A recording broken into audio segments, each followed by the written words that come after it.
7 निश्चय योजना, ये किसका आइडिया था? ये भले कोई क्लेम कर सकते हैं सारा आइडिया मेरा है, ये है। प्रशांत किशोर कहते हैं कि ये पूरा योजना उन्होंने बनाई थी। जो व्यक्ति कह सकते हैं कि उन्होंने प्रधानमंत्री को बनाया, जो व्यक्ति कह सकते हैं कि सबको बनाया, तो उनकी बात मान लेनी चाहिए। Who's DK? मुख्यमंत्री जिनसे मिलना चाहते हैं मिलते, यही व्यवस्था है। दीपक कुमार जी की कोई बात ही नहीं है इसमें। ये बड़ी चर्चा रहती है कि नवीन पटनायक और नीतीश कुमार के बीच एक बड़ा सधा हुआ समीकरण है, तो कहीं उनको लाने में ही आपकी भूमिका, अगर ये चर्चा होती है तो आज ही आप पूर्ण विराम लगा दीजिए इस पे कि नहीं, कोई ऐसी बात नहीं हुई। मुख्यमंत्री नीतीश कुमार से कोई बातचीत थी? मैं दूर से खाली टीवी वगैरह में देखता था, टीवी में आता था उनका। आपके पिताजी डॉक्टर थे, आप इंजीनियर बने गए, IT चले गए। पता नहीं पिताजी को क्यों लगा नहीं बेटा तुमको दूसरा चीज करना चाहिए। बिहार के सरकारी स्कूल से अगर कोई व्यक्ति आता है तो इंग्लिश को लेके बहुत स्ट्रगल करना पड़ता है। हम लोग तो हिंदी मीडियम से आए, तो नेचुरली है कि जो बच्चे इंग्लिश मीडियम से आए थे तो अंग्रेजी में आगे रहते थे। बिहार बोर्ड में कंपलसरी नहीं है अंग्रेजी, सरकार कभी नहीं सोचती।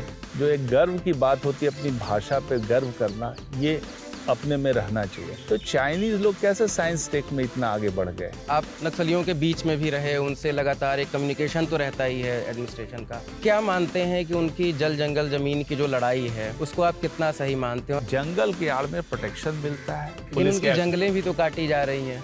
जंगल काटने से बचाने के लिए नहीं करते। अच्छा, आप नहीं मानते? नहीं, बचाने की लड़ाई नहीं। जब आप बालासोर के कलेक्टर थे तो मिड डे मील घोटाला एक बड़ा चर्चित रहा। क्या आपके नाक के नीचे कुछ चीजें हो रही थी या अपोजिशन का प्रेशर था, मतलब आपका ट्रांसफर करना पड़ा?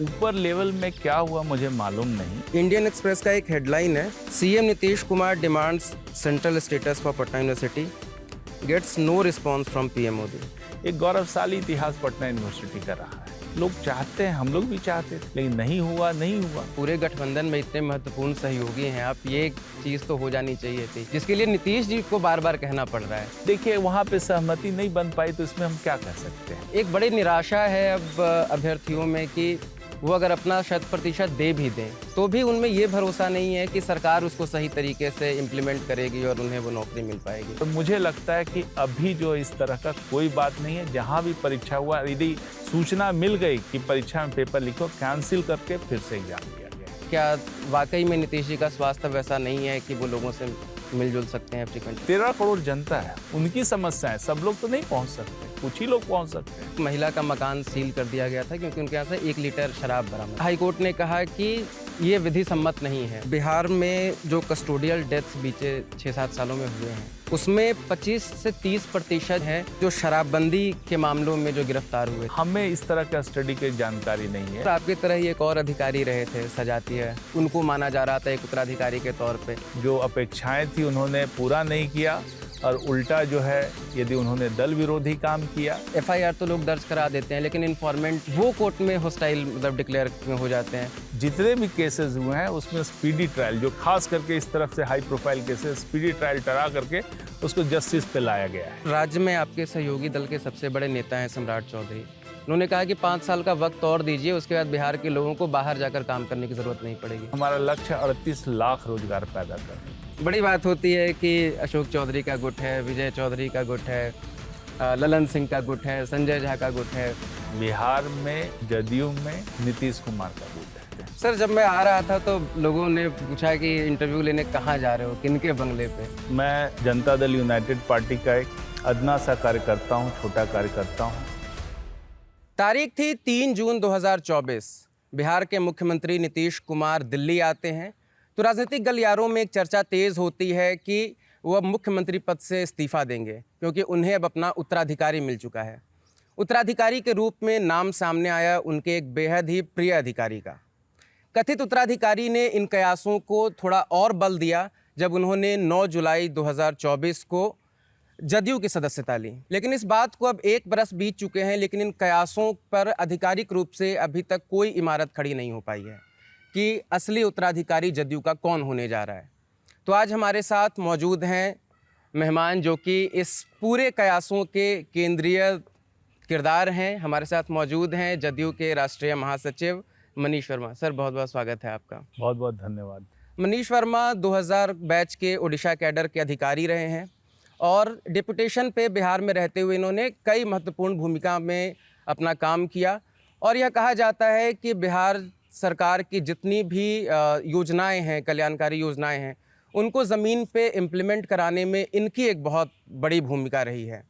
तो सर, मेरा पहला सवाल तो यही होगा कि आमतौर पे जब आपको लेके चर्चा होती है तो यही होता है कि जिन्होंने 2015 के बाद योजनाओं का सही तरीके से इम्प्लीमेंट कराया, जो भी क्रेडिट होता है या डिस्क्रेडिट सब कुछ आपके हिस्से आता है या आपका नाम लिया जाता है। तो आप क्या कहलाना पसंद करेंगे, एक पॉलिसी मेकर, पूर्व आईएएस अधिकारी या नेता? देखिए, वर्तमान में तो मेरी भूमिका एक राजनीतिक कार्यकर्ता की है और मैं जदयू जनता दल यूनाइटेड पार्टी का एक अदना सा कार्यकर्ता हूँ, छोटा कार्यकर्ता हूँ। हालांकि पार्टी ने हमें बहुत सम्मान दिया है और मैं अभी राष्ट्रीय महासचिव के रूप में इस पार्टी में काम कर रहा हूँ। लेकिन मैं अपने को एक राजनीतिक कार्यकर्ता से ज़्यादा कुछ नहीं मानता हूँ, पार्टी का सेवक। और इसके पहले मेरा इतिहास रहा है। ये सच बात है कि मैं करीब 21 सालों तक आईएएस की नौकरी में रहा, उड़ीसा में काम किया करीब 11 साल तक।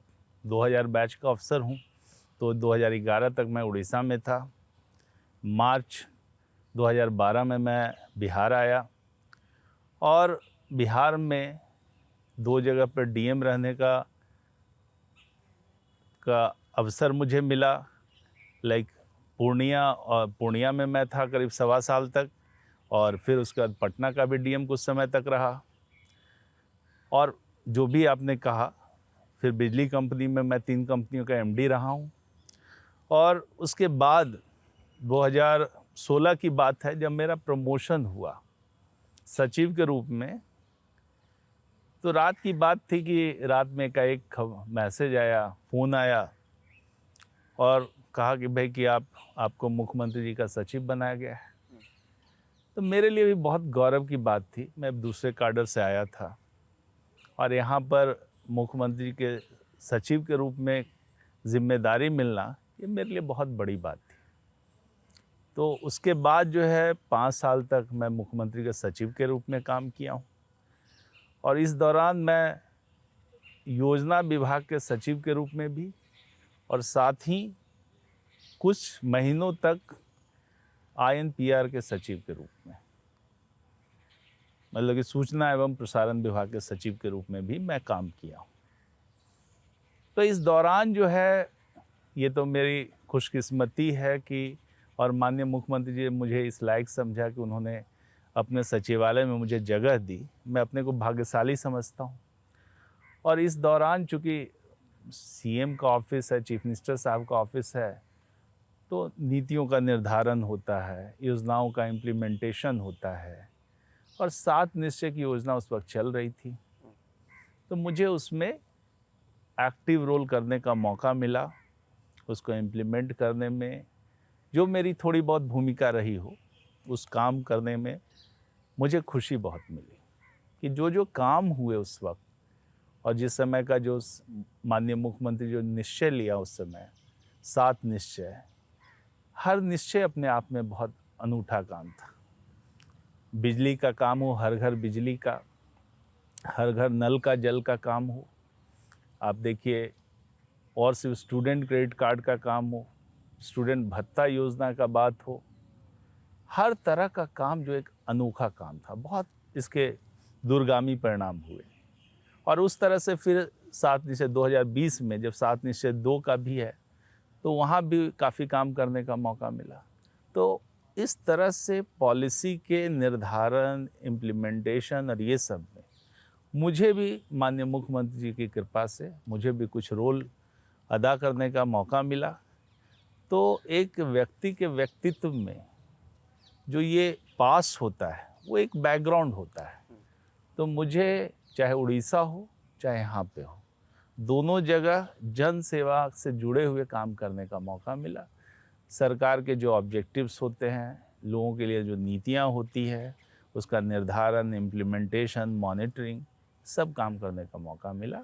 और ये माननीय मुख्यमंत्री श्री नीतीश जी की कृपा से मिला।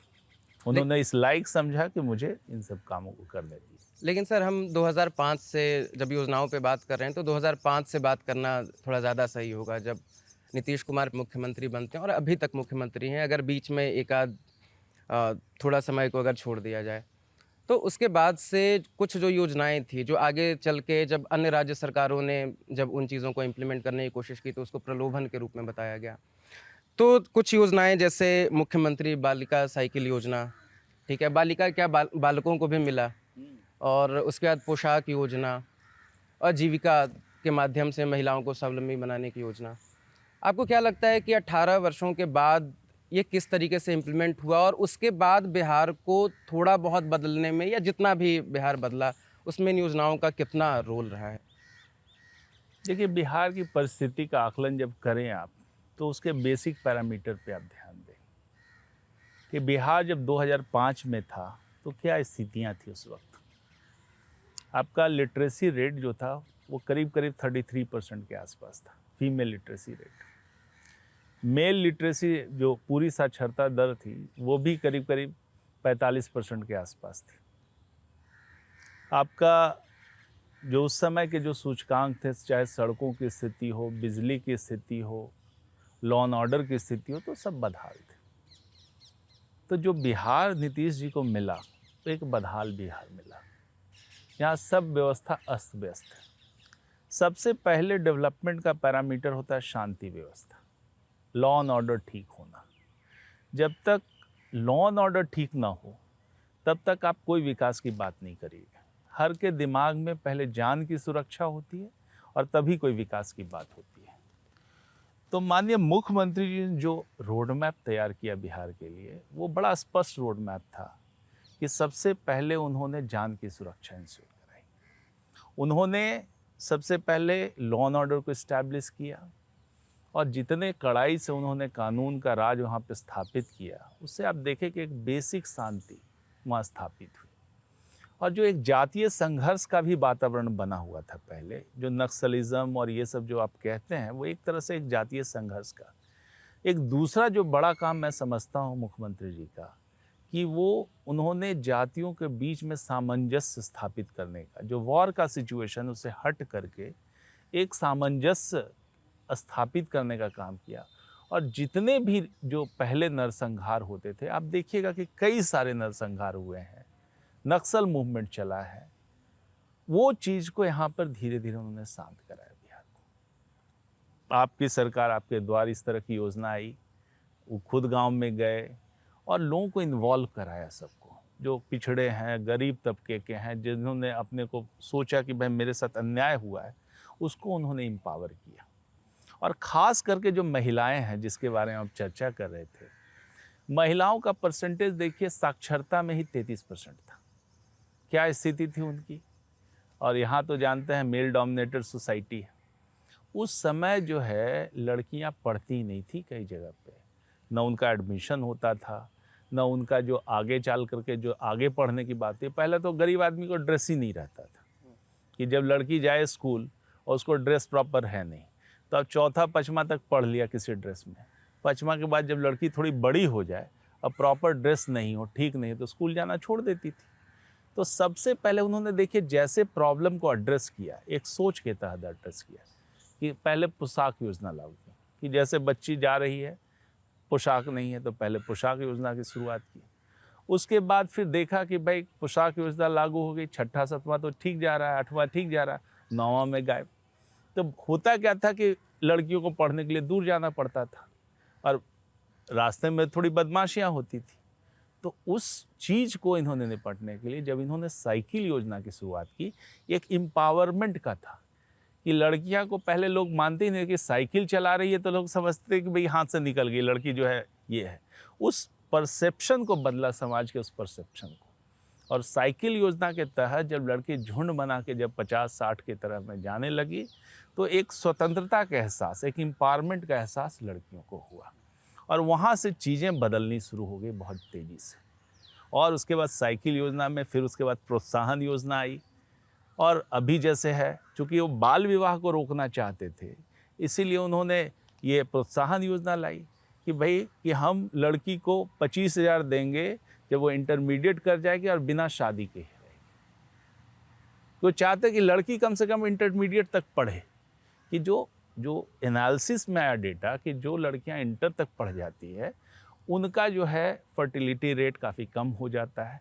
ये सब चीज़ उन्होंने साइंटिफिकली एनालाइज किया और इसके तहत उन्होंने निर्णय लेकर के कि यदि बिहार में फर्टिलिटी रेट कम करना है तो उसके लिए हमको लड़कियों को पढ़ाना पड़ेगा। 2 स्टेप लिए, एक तो इंसेंटिव दिया और दूसरा उन्होंने किया कि भाई कि आप जो है ये साइकिल योजना, ये जो है लड़कियों के लिए कि लड़कियों की सुरक्षा ठीक से हो और दूसरा जो है कि समाज भी ठीक से परसीव करे उनको। तो ये सब तरह का काम उन्होंने किया और इसका परिणाम हुआ कि लड़कियों का लिटरेसी बहुत तेज़ी से बढ़ा, एम्पावरमेंट सही से बढ़ा। आज देखिए कि आज ग्रेजुएशन कर लेती है 50,000 उसको मिलता है। और इन सब के ऊपर जो सबसे टॉप ऑफ द थिंग जो किया कि 35% आरक्षण जो लागू किया, इससे समाज में लोगों का दृष्टिकोण चेंज हो गया। अब लोग ही खुद अपनी बेटी को पढ़ाना चाहते हैं। लोग चाहते हैं कि उनके घर में यदि बेटी पढ़ गई तो उनकी बेटी को नौकरी लग जाएगा। और जितना अभी जॉब निकला है बिहार में 10 लाख से अधिक, करीब 9 लाख से अधिक जो है अभी नौकरियां दी गई हैं, बड़ी संख्या में बेटियों को मिला है। आज देखिए महिलाओं में सबसे ज़्यादा महिलाएं यदि पुलिस फोर्स में हैं तो पूरे कंट्री में बिहार में है। 50% जो है, जो आपका प्राइमरी एजुकेशन में टीचर है, सब महिलाएं हैं।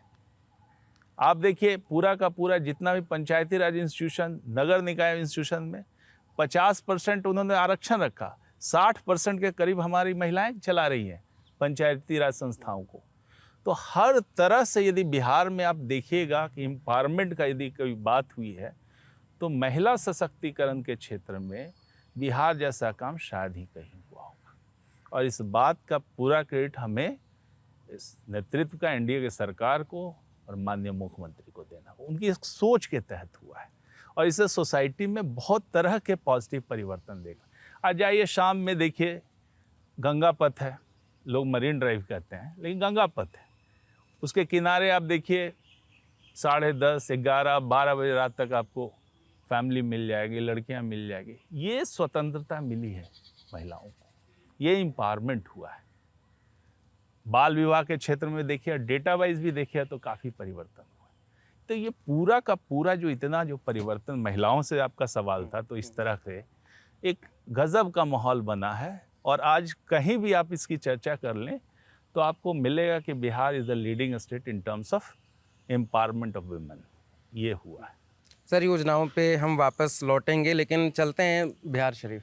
जी मेरा पड़ोसी ज़िला। जी।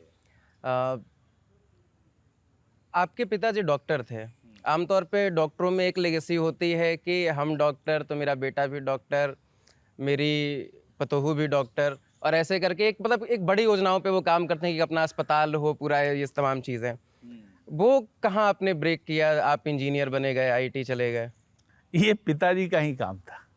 अच्छा। पिताजी हमको कभी नहीं बोले कि तुम जो है डॉक्टर बनो। होता ये था कि हमारे घर में क्लिनिक चलता था और इमरजेंसी पेशेंट वो रखते थे और हमारे यहाँ बहुत सारे पेशेंट इमरजेंसी वाले आते थे।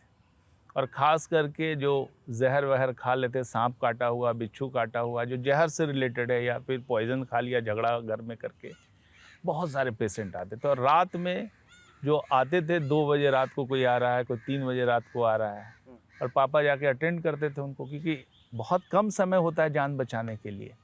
तो बहुत हमने देखा उसको, उस काम को। तो मेरा मोटिवेशन था काफ़ी कि मैं इसी क्षेत्र में जाऊँ। लेकिन पता नहीं पिताजी को क्यों लगा नहीं बेटा तुमको दूसरा चीज़ करना चाहिए, जो पता नहीं उनको। तो उन्होंने कहा कि बेटा कुछ और करना, ये रहने दो, मेडिकल फील्ड तो हम कर ही रहे हैं, तुम अपना और कुछ करो। तो इसी क्रम में हमारा आईआईटी में हो गया। मैंने मेडिकल वाला एग्ज़ाम भी नहीं दिया था, मैंने इंजीनियरिंग वाला ही एग्ज़ाम दिया, आईआईटी में हुआ।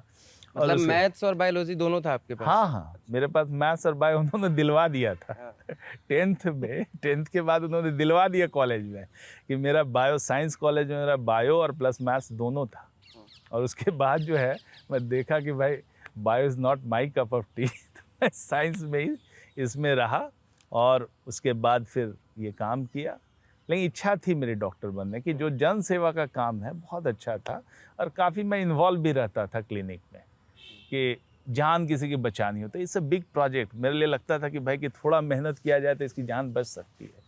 ये बड़ा अच्छा फीलिंग देता था। लेकिन ये देखिए, जो कहते हैं ना, कुछ लोग, कुछ किस्मत भी होती है तो इस डायरेक्शन में लेके आई।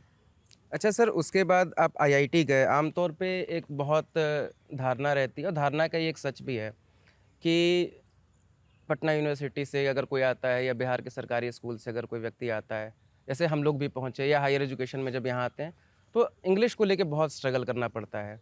एक जेएनयू के एक प्रोफेसर हैं मनिंदर ठाकुर, वो बताते हैं कि 90 के दशक में ही उन्होंने एक आंदोलन किया था कि आईआईटी की जो परीक्षाएं हैं, एंट्रेंस, वो सभी भारतीय भाषाओं में होना चाहिए।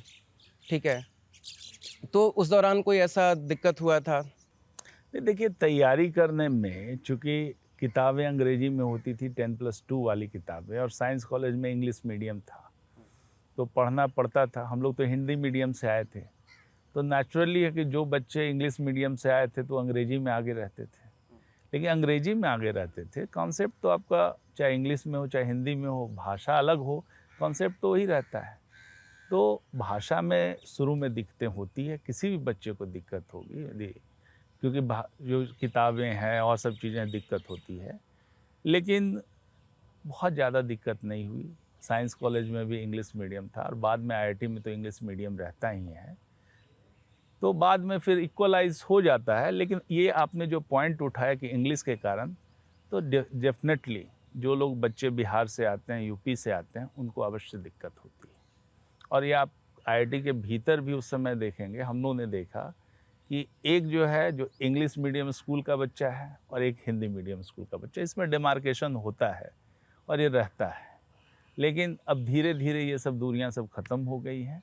सब लोग किसी भाषा में हो अच्छे से पढ़ रहे हैं, और अभी के जनरेशन में मैं देखता हूँ कि इस तरह की कोई भी दिक्कत नहीं मुझे समझ में आती। सर, 1967 में बतौर बिहार के शिक्षा मंत्री कर्पूरी ठाकुर ने 10वीं बोर्ड की परीक्षा में इंग्लिश को कंपलसरी नहीं रखा। उनका ये तर्क था कि डेमोक्रेटाइजेशन होगा इससे उच्च शिक्षा का, और इसके कुछ परिणाम भी, मतलब सकारात्मक परिणाम नज़र आए। लेकिन आपको नहीं लगता है कि अब इस चीज़ को 58 साल बीत चुके हैं, अभी भी सेम चीज़ है, बिहार बोर्ड में कंपलसरी नहीं है अंग्रेजी? कभी, मतलब शिक्षाविद तो इस बारे में बात करते हैं, सरकार कभी नहीं सोचती? नहीं, देखिए, ये हम लोग का एक अंग्रेजी के प्रति ऑब्सेशन कह लीजिए, कि जनरली मैं देखता था उस समय भी कि कोई बच्चा है, उसको आता कुछ हो चाहे ना हो, लेकिन अंग्रेजी कोई बोल लेता है तो उसको हम लोग बड़ी वैल्यू देते हैं। ये हम लोग के सोसाइटी में है, चूँकि अंग्रेज लोग जो हम लोग के ऊपर शासन किए हैं, तो शायद ये मानसिकता वहीं से बनी हो कि जो सुपीरियर हैं वो इंग्लिश बोलते हैं। तो उस समय हमारे शासक जो थे अंग्रेज़ थे, तो सुपीरियर थे, और उस समय का जो सिविल सर्विस था या और सब चीज़ें थी, उन्होंने अडॉप्ट किया। तो एक तरह से जो एलिट क्लास का जो कॉन्सेप्ट है, वो इंग्लिश का एलिट क्लास का कॉन्सेप्ट बना, और जो जनसाधारण मैक्सिमम लोग जो थे वो हिंदी बोलते थे या प्रांतीय भाषा बोलते थे। लेकिन आप वर्ल्ड में आप देखिए, पूरे विश्व का परिदृश्य देखिए, आज छोटा भी कोई कंट्री है तो अपनी भाषा में काम कर पा रहा है। छोटे छोटे कंट्रीज़ जो हैं, कहीं भी इंग्लिश कंपलसरी नहीं है। जर्मनी में देखिए, जर्मन भाषा कर रहे हैं। जहाँ भी देखिए, सब छोटे छोटे कंट्री भी उनकी जो अपनी भाषा है, जब उतना छोटा पॉपुलेशन के लिए अपनी भाषा में काम करना संभव हो रहा है, अंग्रेजी के कंपल्सन की ज़रूरत नहीं है, विकास की गति यदि उसी तरह से तेज हो सकती है, तो ऐसा कोई भी दिक्कत नहीं है कि अपनी भाषा में हम लोग नहीं कर सकते। ये just a feeling of inferiority complexion की बात है। जब आप यदि आदमी को अपनी भाषा पे गर्व हो और कॉन्फिडेंटली अपनी बात कहे, तो कोई भी जो है पूरे विश्वास के साथ आप कहें, तो कोई बात नहीं, भाषा की बात ही नहीं होती है आप ये। लेकिन ये ज़बरदस्ती एक तरह से एक साइकोलॉजिकल ये चला हुआ है, जो कि अर्बन सेंटर है, वहाँ पे ज़्यादा इंग्लिश चलता है, ये शुरू से चला हुआ है। लेकिन धीरे धीरे आप देखिएगा कि हिंदी जो है सब जगह पर्कुलेट कर रही है। भले वो बीच में आपस में इंग्लिश में बोलते हों, लेकिन अब प्रायः जो यहाँ पर यदि प्रांत में देखें, हिंदी भाषी प्रांतों में, तो प्रांतीय भाषा चलती है।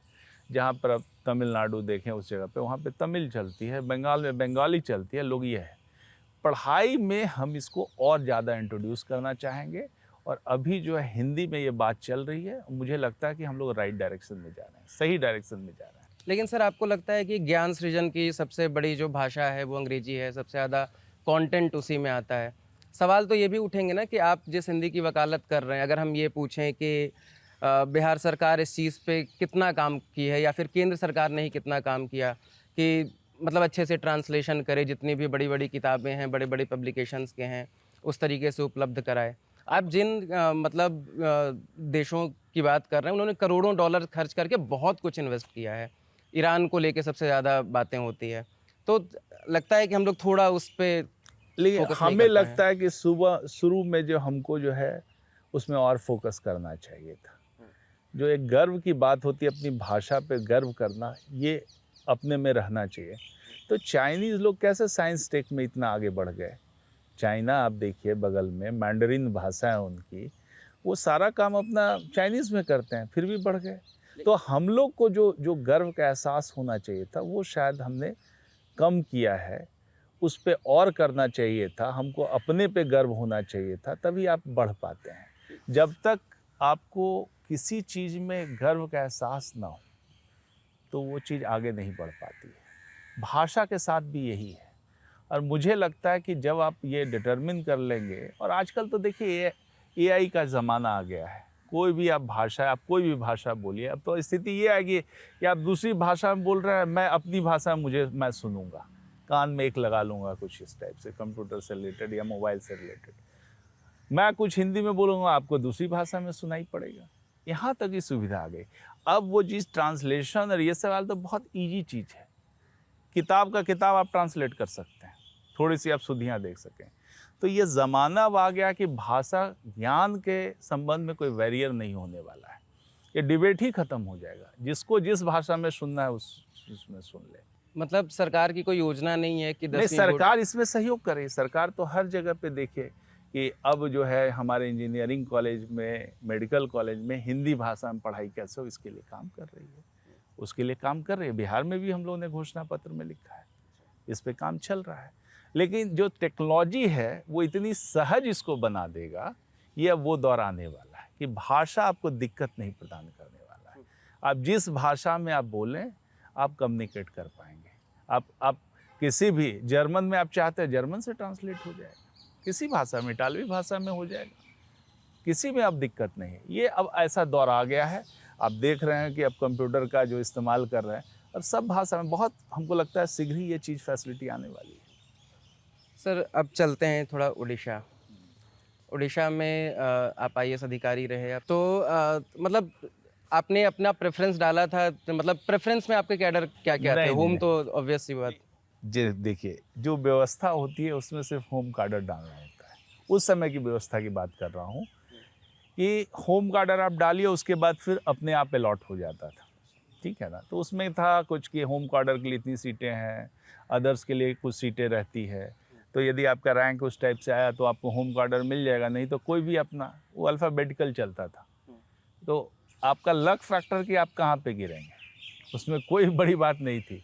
एक रोटेशन में चल रहा है, आपका रैंक पे कौन सा वहाँ पे आया, कौन स्टेट, वो आपके लक पे है। तो उस तरह से उड़ीसा का ऐसा चॉइस तो हमारा था ही, होम कार्डर लिखा था, और तो कोई चॉइस देना अब होता है चॉइस की बात, पहले ये चॉइस की बात ही नहीं होती। अब थोड़ा जोन में बटा होता अब जोन में बटा हुआ है, चॉइस आप दे सकते हैं, पहले तो ये चॉइस ही नहीं था। तो उड़ीसा मिल गया। अच्छा सर, आप कालाहांडी में रहे एसडीओ के पद पे, रायगढ़ में भी रहे, मलकानगिरी में आप डीएम रहे। आमतौर पे अपना रिपोर्टिंग एक्सपीरियंस जो मेरा है, जब मैं बालाघाट, सीधी, शहडोल या छत्तीसगढ़ का जो एडजॉइनिंग जो डिस्ट्रिक्ट्स हैं, वहाँ के अधिकारी बड़े परेशान रहते हैं। उनको लगता है कि ये पनिशमेंट पोस्टिंग है। अगर ये भोपाल, इंदौर, रायपुर, अगर इन शहरों में होता तो ज़्यादा बेहतर होता।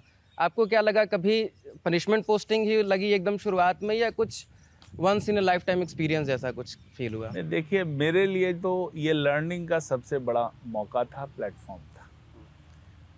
मैं शुरू से ही, जब शुरू में हुआ तो ट्राइबल डिस्ट्रिक्ट में हुआ, और लोग बड़े सिंपल रहते हैं वहाँ पे, और बेसिक इंफ्रास्ट्रक्चर का काफ़ी अभाव रहता है, शिक्षा का अभाव रहता है, मॉडर्न एजुकेशन नहीं पहुँचा हुआ रहता है, जो फैसिलिटीज़ है सरकारी गवर्नमेंट फैसिलिटीज़ इन एरियाज़ में कम होते हैं। ह्यूमन रिसोर्सेज का भी डेवलपमेंट कहिए कि कम ही होता है। तो ये एक बड़ी अपॉर्चुनिटी है सीखने के लिए। एक वर्जिन क्षेत्र में गए और फिर उन्होंने आपके जो सपने होते हैं, आपने जो सोचा होता है, वो उसको इम्प्लीमेंट करने की जगह होती है। जैसे मलकानगिरी जब मैं डीएम बना, 2005 की बात मैं बता रहा हूँ, तो वहाँ पर देखा कि न पंचायत की कोई बिल्डिंग है, न कलेक्टर की कोई बिल्डिंग है। डिस्ट्रिक्ट कलेक्टर की भी अपनी बिल्डिंग नहीं थी, किसी और में चल रहा था। ना आपका डीआरडीए का भी एक छोटा सा हॉल में चल रहा था, हमने मेक शिफ्ट अरेंजमेंट में चल रहा था। ब्लॉक की बिल्डिंगें नहीं थी, आपके स्कूल्स हैं नए नए बन रहे थे, बहुत स्कूलों में बिल्डिंग नहीं थी, हम लोग नया बना रहे थे। हॉस्टल नहीं था, नक्सलिज्म चारों तरफ था। तो बहुत सारी चीज़ जो है, जो क्रिएशन है, बेसिक क्रिएशन ऑफ इंफ्रास्ट्रक्चर, वो इंस्टीट्यूशन बिल्डिंग वो था ही नहीं। तो ये जब नहीं रहता तो एक गैप रहता है, तो आपको एक अपॉर्चुनिटी मिलती है कि आप उसको डेवलप करते हैं। तो जैसे मैं गया तो सबसे पहले पंचायत की सारी बिल्डिंग, मैं 4 महीने में सारी पंचायत की बिल्डिंग बना दी। उसके साथ कॉन्फ्रेंस हॉल, ये सब ब्लॉक की बिल्डिंग फिर सारी बनी, कलेक्ट्रेट बना, डीआरडीए बनवाए, सब जगह पे जितना भी हॉस्टल्स बनवाए, ब्लॉक्स के बिल्डिंग, आईसीडीएस की बिल्डिंग, हॉस्पिटल्स, ये सारी चीज़ बनवाए। आप सोचिए कि हम लोग के यहाँ वहाँ पर हम लोग ने ब्लॉक लेवल पे स्टेडियम क्रिएट किया बच्चों को खेलने के लिए। गांव-गांव में पंचायत लेवल पे एक प्लेग्राउंड बनवाया, क्योंकि यूथ का इन्वॉल्वमेंट बहुत ज़रूरी था वहाँ पे। वहाँ पे चूँकि नक्सलिज़्म का प्रभाव था और बहुत यंग एज में लोग जो है इसको ल्योर कर जाते थे नक्सल मूवमेंट की तरफ। तो हमारी प्रायोरिटी थी कि गांव के बच्चे जो पढ़ नहीं पाते हैं उनको हम कैसे पढ़ाएं और उनको उस सिस्टम से कैसे आउट करें। तो जहाँ जहाँ नक्सल डोमिनेटेड एरिया था, वहाँ से हमने सारे बच्चों को उठा करके, मैं 100 हॉस्टल का निर्माण वहाँ पे करवाया, 100 हॉस्टल करीब, और सारे बच्चों को हमने रेजिडेंशियल स्कूल में डाले और फिर उनको जो है पूरा 12 तक यहीं से पढ़ाया और फिर यहीं से ट्रेनिंग करा करके बाहर में पढ़ने के लिए भेजा, ताकि वो कार्डर को फीड ना कर सके उस टाइप से। तो इससे बहुत सिस्टमेटिकली प्लान करके सब जगह पे सारी फैसिलिटीज़ क्रिएट करना और फ्यूचर के लिए कैसे करना। बोंडा हिल हमारे यहाँ था, बोंडा ट्राइब्स, आपको विश्वास नहीं होगा कि मेरे जाने तक वहाँ पर एक भी बच्चा मैट्रिक पास नहीं था। हम लोगों ने उसके लिए स्पेशल कोचिंग कराई, क्योंकि प्रिमिटिव ट्राइब्स थे, और वहाँ से बच्चों को पहाड़ से उतार के यहाँ पे ट्रेन। पहली बार 10 बच्चे मैट्रिक पास किए थे और उस समय चीफ मिनिस्टर नवीन पटनायक थे। उन्होंने हम लोग को बुलाया था वहाँ पर भुवनेश्वर में, सबको प्राइज़ मिला, ये मिला, तो वो सब बड़ा प्राइड मोमेंट होता है। मतलब इसलिए भी ये कहा जाता है कि नक्सलियों का भी जो परसेप्शन है वो अधिकारियों टू अधिकारियों वो मतलब डिफर करता है, किसी एक के लिए बहुत अच्छा हो, किसी एक के लिए बहुत खराब हो। नक्सली देखिए कि क्या है ना, डेवलपमेंट नहीं है तो लोगों को गुमराह कर सकते हैं। एक वो कहते हैं कि भाई कि ये सरकार नहीं कर रही है और वहाँ करने भी नहीं देते हैं, दोनों तरफ से चलता है। तो उनका एक अपना एक तरीका है उनको कि कैसे, मतलब एक कम्युनिटी चैन आपने ऐसा बनाया होगा जिससे। हाँ, अब जैसे यूथ है तो यूथ के लिए हमने पढ़ाई की व्यवस्था कराई, यहाँ पर स्कूल में हॉस्टल बना दिए, रेजिडेंशियल हॉस्टल में आके पढ़िए। स्पोर्ट्स की फैसिलिटी वहाँ क्रिएट कर दी। मैंने करीब 1600 बास्केटबॉल बांटे नेट के साथ, और प्रायः ये बहुत ज़्यादा बास्केटबॉल वहाँ पे डब्बा गेम कहलाता है। तो सब लोग अपना काफ़ी शाम में देखिएगा तो बच्चे खेल रहे हैं, डब्बा गेम खेल रहे हैं। तो काफ़ी उससे यूथ से कनेक्ट करने का एक बड़ा उपाय था हमारे पास। स्टेडियम बनवाए सब जगह पे, बस स्टैंड, मंडियाँ, ये सब बहुत चीज़ क्रिएट कराया, सारा इंफ्रास्ट्रक्चर क्रिएट कराया। हम लोग करीब करीब जो नदी घाट था, करीब 100 बोट, मैकेनाइज बोट लगाए जिसमें कम्युनिकेशन हो सके घाटों के बीच में। पहले तो स्थितियाँ और भी बहुत ख़राब थी, करीब कुएँ बनवाए बहुत सारे, 800 के लगभग सब गांव में कुओं का क्रिएशन हुआ, क्योंकि उस समय जो पानी का हैंडपम्प से अब सारा काम कर नहीं सकते हैं, पीने का पानी मिलता था। तो बहुत तरह के काम हुए और वो सीखने का अपॉर्चुनिटी भी था। अच्छा सर, आप मलकानगिरी में 3 साल रहे हैं शायद जी। तो जब 3 साल आप वहाँ रहे तो आप नक्सलियों के बीच में भी रहे, उनसे लगातार एक कम्युनिकेशन तो रहता ही है एडमिनिस्ट्रेशन का। आप क्या मानते हैं कि उनकी जल जंगल ज़मीन की जो लड़ाई है उसको आप कितना सही मानते हैं, और आज के डेट में छत्तीसगढ़ में या फिर झारखंड में जिस तरीके से कार्रवाइयाँ उन पे होती हैं, आपको क्या लगता है कि वो कार्रवाई सही दिशा में जा रही है? उन्हें मारना और उसके बाद पैरामिलिट्री फोर्सेस का एक जश्न, ये सारी चीज़ें जब सामने आती है, आपको लगता है कि थोड़ा अलग तरीके से वो चीज़ें की जा सकती है? देखिए, दोनों चीज़ हैं, समझाने की भी ज़रूरत है और इसको समझे। नक्सलिज्म जो जल जंगल ज़मीन की है वो तो होना ही चाहिए। किसी भी यदि सोसाइटी है तो उनको जहाँ पे रहते हैं उसके जंगल पे, उसके ज़मीन पे उनका अधिकार चाहिए, और रहता भी है। लेकिन मुझे लगता है कि इसकी आड़ में उनको बहकाया ज़्यादा जाता है कि नक्सलिज्म एक विचारधारा है, वो वहाँ पे पनपा नहीं है, वो विचारधारा वहाँ से माइग्रेट किया है। और आप देखेंगे कि जितने भी ये जो हैं लोग, वो जंगल से ही क्यों ऑपरेट करते हैं, क्यों नहीं वो शहरों में ऑपरेट करते हैं? इसलिए नहीं ऑपरेट करते कि वहाँ पे छिपने की जगह है। आप अकेले में आप प्लान कर सकते हैं। क्या आपको लगता है कि सबसे ज़्यादा जो है ट्राइबल एरिया में ही, आदिवासी के क्षेत्र में ही ये सारी मतलब परेशानियाँ हैं और सब क्षेत्रों में नहीं है?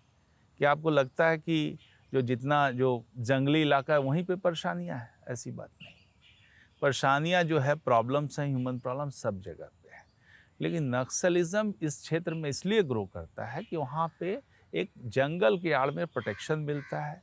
आप बीहड़ बनवान इस जगह पे रहते हैं तो आपको एक तरह से प्रोटेक्शन मिलता है। लेकिन पुलिस उनकी के जंगलें भी तो काटी जा रही हैं। यानी जंगल काटने से बचाने के लिए नहीं कर रहे हैं।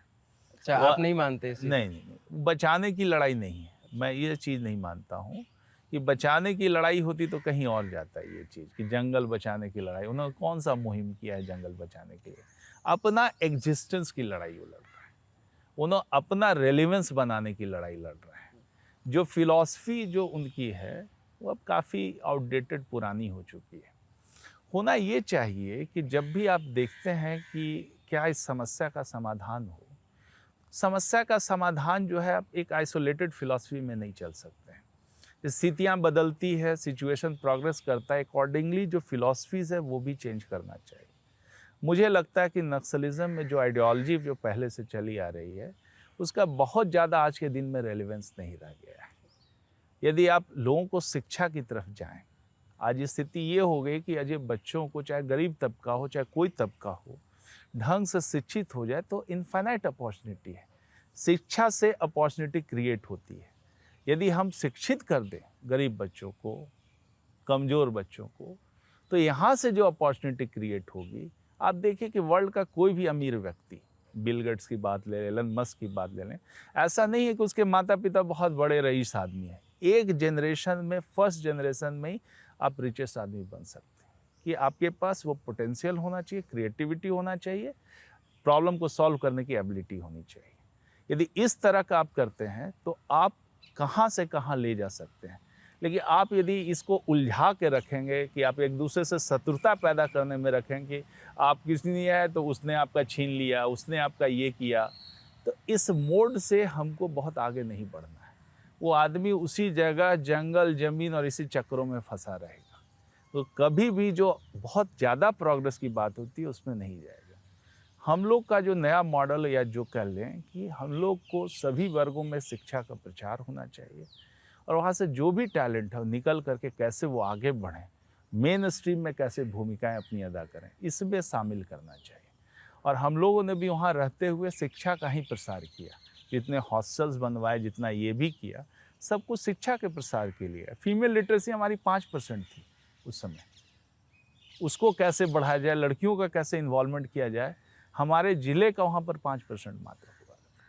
तो एक बड़ा चैलेंज था जिसको ये जल जंगल ज़मीन वाला एड्रेस नहीं कर पा रहा है। फिलॉसफी चेंज होनी चाहिए, और लोगों को ये बल से या ये से, इससे ना करके, जो बल का रास्ता जानते हैं उनका बल से, लेकिन जो लोग परसुएशन से आ सकते हैं तो परसुएशन से आना चाहिए।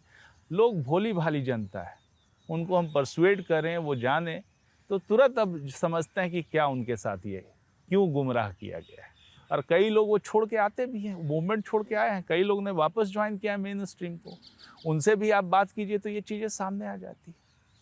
ये अब बहुत लोग इसमें गुमराह होकर नहीं चलते, इसलिए उसका जो क्षेत्र है सिकुड़ता जा रहा है, बहुत कम ही जगह पे ये लिमिटेड हो रहा है। लेकिन जब आप बालासोर के कलेक्टर थे तो मिड डे मील घोटाला एक बड़ा चर्चित रहा।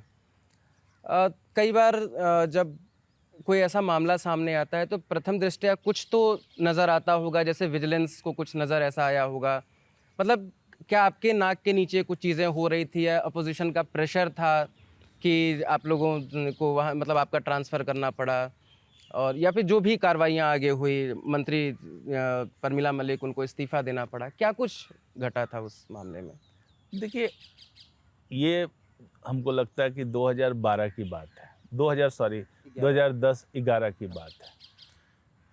मिड डे मील में जैसे दाल की आपूर्ति है, ये सब चीज़ है, तो ऊपर लेवल में क्या हुआ मुझे मालूम नहीं। यहाँ पर कुछ छापा वापा मारे, दाल की क्वालिटी चेक हुई। तो जानते हैं कि जब छापा कहीं पे पड़ता है तो सेंसेशनलाइजेशन बहुत ज़्यादा हो जाता है, तो उसमें सेंसलाइज हुआ मामला, कुछ कार्रवाइयाँ भी हुई।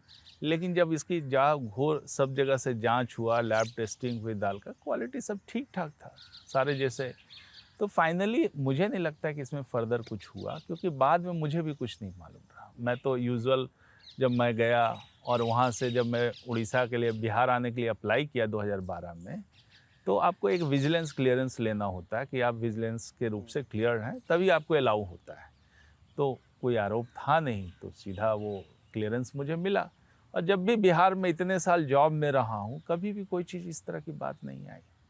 तो अब क्या, वो तो आप जानते हैं कि केसेस होते हैं सेंसेशनल, और जो विभाग के उस विभाग के जो अफसर होंगे या उस विभाग के मंत्री हुई, वो रिज़ाइन की, उस विभाग के जो अधिकारी थे उन पे कुछ हुआ, लेकिन मुझे नहीं लगता कि कुछ ज़्यादा कुछ इसमें हुआ। मतलब इसके बाद आपका ही मन थोड़ा उचट गया क्या कि अब बिहार लौटना है? नहीं या नहीं मतलब नहीं कोई निजी कारण क्या रहा नहीं नहीं कि निजी कारण था। मेरे फादर का 2008 के अंत में एक्सीडेंट हुआ बहुत ज़ोर से। बिहार शरीफ में ही वो जा रहे थे गांव पर, बिहार शरीफ से गांव जा रहे थे। अपनी जो अल्टो कार थी एक, उस पे एक ट्रैक्टर से बहुत ज़ोर से एक्सीडेंट हुआ और बड़ी मुश्किल से उनकी जान बची। हम दिल्ली में थे उस वक्त, आए हुए थे, मसूरी से दिल्ली आए थे, और फिर उनको ले जाकर दिल्ली में जाके इलाज करवाया। वहाँ पे कई ऑपरेशंस हुए। विशाखापत्तनम, चूँकि हमारे मलकानगिरी डिस्ट्रिक्ट का तो पास ही था विशाखापत्तनम, उस समय मैं डीएम बन गया था, तो वहाँ पर जाके इलाज विलाज करवाया, सब कुछ किया, लेकिन नहीं फ़ायदा हुआ। फिर चेन्नई में 3-4 महीने रहे, तो इस तरह से किसी तरह जान बची। और लास्ट में उन्होंने एक तरह से हमको कहा कि भाई कि अब मर जाएंगे तब आओगे, बिहार क्यों नहीं आते। तो एक था कि भाई पिताजी का है और वो रहना नहीं चाहते थे उड़ीसा में, तो उनका अपना एक वहाँ पे है, एक इन्वायरमेंट में रहते हैं। तो हमको जो है वही इंसेंटिव था कि हमने ट्राई किया फिर से, और मेरी पोस्टिंग यहाँ पर फिर हुई 2012 में जा कर के हमें सफलता मिली, हम बिहार आ पाए। तो ऐसा कुछ नहीं है कि मन उचट गया, उसके बाद भी हम काम करते रहे। तब तक मुख्यमंत्री नीतीश कुमार से कोई बातचीत थी? नहीं, कोई बात जान नहीं, पहचान? कुछ नहीं। हम लोग आमतौर सिर्फ पे जिले के होते हैं नहीं तो नहीं नहीं नहीं नहीं मैं दूर से खाली टीवी वगैरह में देखता था, टीवी में आता था उनका, और जो बिहार में कुछ हो रहा था, योजनाएं चल रही थी, उसकी प्रशंसा होती थी कि बिहार काफ़ी अच्छा कर रहा था। और उस समय माननीय मुख्यमंत्री जी को मैंने देखा कि कई अवार्ड्स भी मिले, सुशासन के नाम पे कई सारे अवार्ड्स मिल रहे थे। तो अच्छा प्राइड का फीलिंग होता है कि चलिए हमारे मुख्यमंत्री को वहाँ मिल रहा है, अच्छी बात है, तो गर्व का एहसास होता है। ये बड़ी चर्चा रहती है कि नवीन पटनायक और नीतीश कुमार के बीच एक बड़ा सधा हुआ समीकरण है, तो कहीं उनको लाने में ही आपकी भूमिका, अगर ये चर्चा होती है तो आज ही आप पूर्ण विराम लगा दीजिए इस पे कि नहीं भाई। नहीं, कोई ऐसी बात नहीं हुई। हमने केंद्र सरकार में मेरा कई बार रिजेक्ट हुआ, मैंने बड़ी मुश्किल से ये चीज़ जाके केंद्र सरकार में दिया। बिहार उड़ीसा से क्लियरेंस मिल भी गया था, लेकिन केंद्र सरकार में ही अटका पड़ा था। कई दिन के बाद मुझे क्लियरेंस मिला, काफ़ी मेहनत मशक्क़त के बाद, और मिला, फिर आए। तो इसमें जो है कहीं से इनका या फिर नवीन पटनायक जी का कहीं से कोई इसमें नहीं है। अच्छा, 2005 से जब भी नीतीश कुमार मुख्यमंत्री हैं, हमेशा इस बात को अंडरलाइन किया जाता है कि उन्हें अपने आसपास के नेताओं से ज़्यादा भरोसा अधिकारियों पे है। आप उनके वर्किंग स्टाइल को आपने किस तरीके से देखा? अधिकारियों पे इतना भरोसा मतलब मजबूत कैसे है उनका? नहीं नहीं नहीं, देखिए, अधिकारी इम्प्लीमेंट करते हैं। जो माननीय मुख्यमंत्री जी हैं, पॉलिसी निर्माण में तो खुद अपना उनकी अहम भूमिका रहती है। और ऐसा नहीं कि जो उनके जो पॉलिटिकल साथी हैं उनसे विमर्श नहीं करते, विमर्श होता है, वो अपने लेवल पे होता है, जनता के सामने नज़र नहीं आता है। कि जब वो घूमते हैं कहीं, देखते हैं लोग प्रॉब्लम लाते हैं उनके पास, जब प्रॉब्लम लाते हैं तो दिमाग में सॉल्यूशन भी उपजता है कि इसका क्या सॉल्यूशन होगा। तो आप देखते हैं कि मुख्यमंत्री जी जब क्षेत्र में जाते हैं और लोगों से मिलते हैं, लोगों से डिस्कस करते हैं, लोगों जो फिजिकली वो देखते हैं इस प्रॉब्लम को, तो उनके दिमाग में सॉल्यूशंस आते हैं और वो अपने साथियों के साथ डिस्कस करते हैं, पॉलिसी फॉर्मुलेट होती है और फिर उसका इम्प्लीमेंटेशन होता है। तो ये पॉलिसी फॉर्मुलेशन के प्रोसेस में भी थोड़ी भूमिका अधिकारियों की रहती है, लेकिन मेजर जो कंट्रीब्यूशन है वो सीएम का ही रहता है और ये सब का रहता है, सब पॉलिटिकल लीडरशिप की रहती है। और उसके बाद जो डिमांड के अनुसार, आवश्यकता के अनुसार जब नीतियाँ इम्प्लीमेंट होती है तो अधिकारी लोग इम्प्लीमेंट करते हैं। तो इसीलिए चूँकि इम्प्लीमेंटेशन में इसलिए कहते हैं कि अधिकारियों की बड़ी भूमिका रहती है कि जो फॉर्मुलेशन का फेज वो छोटा है, इम्प्लीमेंटेशन का फेज लंबा होता है। तो जनरली इस तरह की बातें होती है, लेकिन इसमें कोई दम नहीं है। लोग इस बात पे बहुत चर्चा करते हैं और मतलब इंटरव्यूज़ जब मैंने आपके पिछले देखे या रिसर्च के सिलसिले में जब मैंने और भी चीज़ें देखी, तो आप बहुत सॉफ्ट स्पोकन हैं। मतलब आम तौर पे जब कोई एक आदमी राजनीति में एकदम नया-नया आता है, नया ही कहेंगे हम आपको आपत्ति तो नहीं होनी चाहिए। तो राजनीति में कोई नया-नया आता है तो अपनी विपक्षी पार्टी के खिलाफ मतलब एक वफ़ादारी सिद्ध करने के लिए शीर्ष नेतृत्व के प्रति मतलब बहुत आक्रामक होता है। लेकिन आप बड़े एकदम सॉफ्ट होते हैं। देखिए, ऐसी बात नहीं है। मतलब एक सॉफ्ट स्पोकन मतलब नहीं, एकदम बड़ा ये तो मेरा नेचर है कि मैं सोचता हूँ कि इससे क्या आप उपलब्धि हासिल, किसी को बुरा बता करके, किसी को आप ये इस तरह से टारगेट करके बहुत ज़्यादा आप कुछ नहीं कर सकते हैं। ये एक तरीका होता है लोग का परसेप्शन कि भाई हमने उसके खिलाफ ये बोल दिया, तो उससे कोई बड़ी चीज़, जो सच्चाई रहती है उसमें बदलाव नहीं आता है। हाँ, परसेप्शन बनाने की कोशिश हो सकती है, लेकिन मुझे लगता है कि किसी भी प्रॉब्लम का सॉल्यूशन ज़्यादातर सॉफ्टनेस से ही डील होता है। संवेदना के साथ यदि हम प्रॉब्लम को देखते हैं, उसका सॉल्यूशन ढूंढते हैं, तो ज़्यादा आप उसका अच्छा सॉल्यूशन ढूंढ पाते हैं। बहुत अननेसेसरी एग्रेसिवनेस से कुछ उसका सॉल्यूशन नहीं निकलता है। खाली आप बहुत बड़े हीरो दिखते हैं, रहते नहीं हैं। तो उसको मैं बहुत अच्छा नहीं मानता हूँ। जो बातें हैं स्पष्टता से और मजबूती के साथ रखा जाना चाहिए। एग्रेशन और एक दृढ़ता, इन दोनों में फ़र्क है। आप दृढ़ रहिए, एग्रेशन की ज़रूरत नहीं। लेकिन आप ही पे सितंबर 2010 में बालासोर के कलेक्टर रहते हुए 3 लोगों की मारपीट का आरोप लगा, 3 लोगों पर मारपीट का। वहाँ के सिटीजन्स ने काफ़ी प्रोटेस्ट वगैरह भी किया था और ये रिपोर्ट्स भी थी कि मतलब प्रशासन की तरफ से बहुत दबाव बनाया जा रहा था कि उनके खिलाफ एफआईआर न कराएं। आखिर में जाके एफआईआर हुआ। तो यहाँ जो हमने देखा कैमरे पे कि बहुत सॉफ्ट स्पोकन है और वही जो एक चर्चा जो चलती है, जो आपके पास्ट में एक चीज़ छिपी हुई है, वो क्या घटना थी? अरे, हम अपना जा रहे थे, उसमें सिंपल बात है कि सुबह में ऑफिस से निकले, हमको एक जलेश्वर जगह है, वहाँ पे तहसील का इंस्पेक्शन करना था। दिन सारा जो शेड्यूल बना था, जा रहे थे, तो कोई व्यक्ति ऐसे लगा करके उसमें रास्ते पे ब्लॉक करके रखा हुआ था और छोड़ के चला गया था गाड़ी। तो उसको हटाने के क्रम में जो पीएसओस वगैरह होते हैं, उन्होंने कुछ थोड़ा बहुत बल का प्रयोग कर दिया। फिर अब वो चला गया फिर वापस, और हम लोग अपना जा कर के इंस्पेक्शन करने चले गए। फिर जब उधर से आए, वापस लौट के देखे तो मीडिया में हाईलाइट किया हुआ, ये मारा, वो हुआ, ये कार्रवाई। तो मीडिया खूब चला रखी है। तो जो डिस्ग्रंटल ग्रुप होते हैं, उन्होंने पिकअप कर लिया उनको। जब आप थोड़ा प्रशासन में थोड़ा कड़ाई से काम करते हैं, सख्ती से काम करते हैं, तो थोड़ा सा ये रहता है, कुछ डिस्ग्रंटल एलिमेंट होते हैं जिसको हवा देने में रहते हैं, और कई बार मीडिया का सहयोग लेकर के ये कामयाब भी हो जाते हैं। अब सोचिए, कलेक्टर के अगेंस्ट में एफआईआर हुआ कि नहीं हुआ? उसके अगेंस्ट में एफआईआर हुआ। यदि वैसी बात होती कि आप दबा सकते और ये पब्लिक डिसेंट उसका कारण बताया गया। नहीं, पब्लिक डिसेंट, देखिए वैसा क्या बात होता है, बहुत सारी बातें होती है, लेकिन जब कलेक्टर के खिलाफ एफआईआर हो सकता है तो हुआ ना, सिस्टम वर्क कर रहा है तब ना हुआ है। और उसमें जो मामला हुआ, बाद में जांच हुआ, सब रफा दफा हुआ, कुछ है नहीं। नीतीश कुमार की सबसे चर्चित योजना 7 निश्चय योजना, ये किसका आइडिया था? देखिए, इसको सरकार ने, ये जदयू का और उस समय जो महागठबंधन का था, वो सब मिला करके ये योजना का फॉर्मुलेशन हुआ। मतलब कोई एक व्यक्ति जिनको कोई, मुझे नहीं लगता है। ये भले कोई क्लेम कर सकते हैं सारा आइडिया मेरा है, ये है, लेकिन सिर्फ आइडियाज़ का कोई मतलब नहीं है। मैं कहूँ कि कोई भी आइडियाज़ में, तो मैं तो कहूँगा कि बिहार को हम सीधा न्यूयॉर्क बना देते हैं। कौन चीज़ें वहाँ डिफरेंस है, सीधा कर देते हैं। आइडियाज़ से कुछ नहीं होता।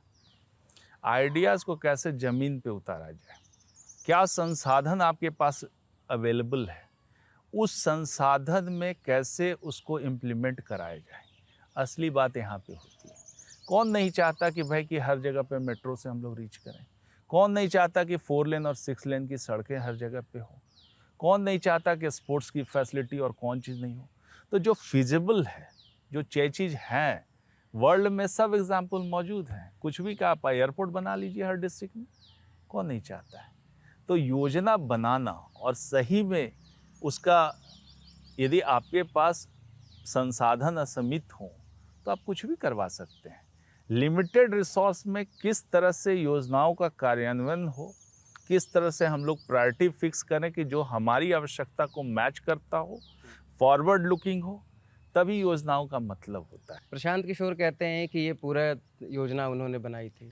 प्रशांत किशोर जी तो बहुत चीज़ कहते हैं, अब उन पे क्या टिप्पणी कर सकते हैं। जो व्यक्ति कह सकते हैं कि उन्होंने प्रधानमंत्री को बनाया, जो व्यक्ति कह सकते हैं कि सबको बनाया, तो उनकी बात मान लेनी चाहिए।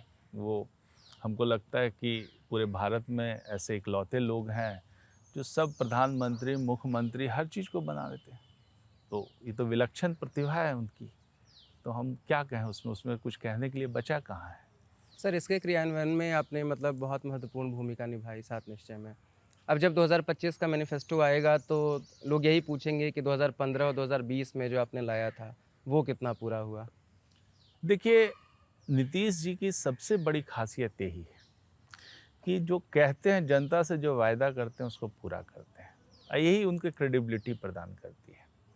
आप देखिए 2015 में जो 7 निश्चय का काम था, स्टूडेंट क्रेडिट का काम हुआ, अफसर बढ़े आगे पढ़ें, हर ज़िले में इंजीनियरिंग कॉलेज का मामला हो, पॉलिटेक्निक कॉलेज खोलने के मामला हो, जीएनएम सेंटर खोलने का मामला हो, चाहे एनएम, हर अनुमंडल में एनएम सेंटर खोलने का मामला हो, सब जगह पे जो जो योजनाएं उन्होंने की, सब ज़मीन पे है।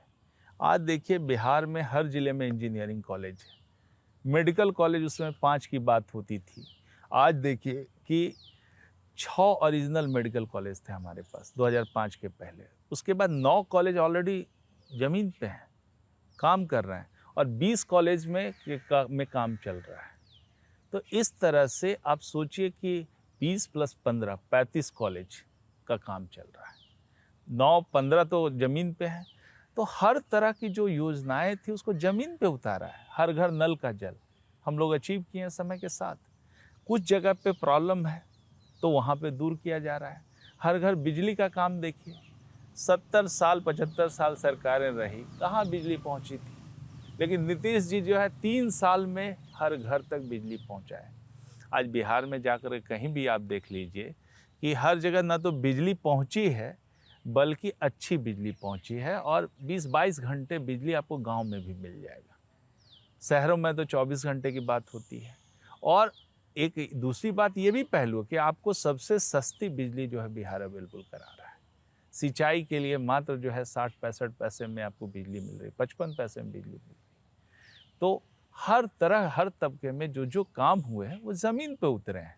स्टूडेंट क्रेडिट कार्ड का मामला हो, कितने बड़े संख्या में लोगों को मिला है। स्वयं सहायता भत्ता योजना की बात हो, हर तरह की योजना जो उन्होंने प्रॉमिस किया है और डिलीवर किया है।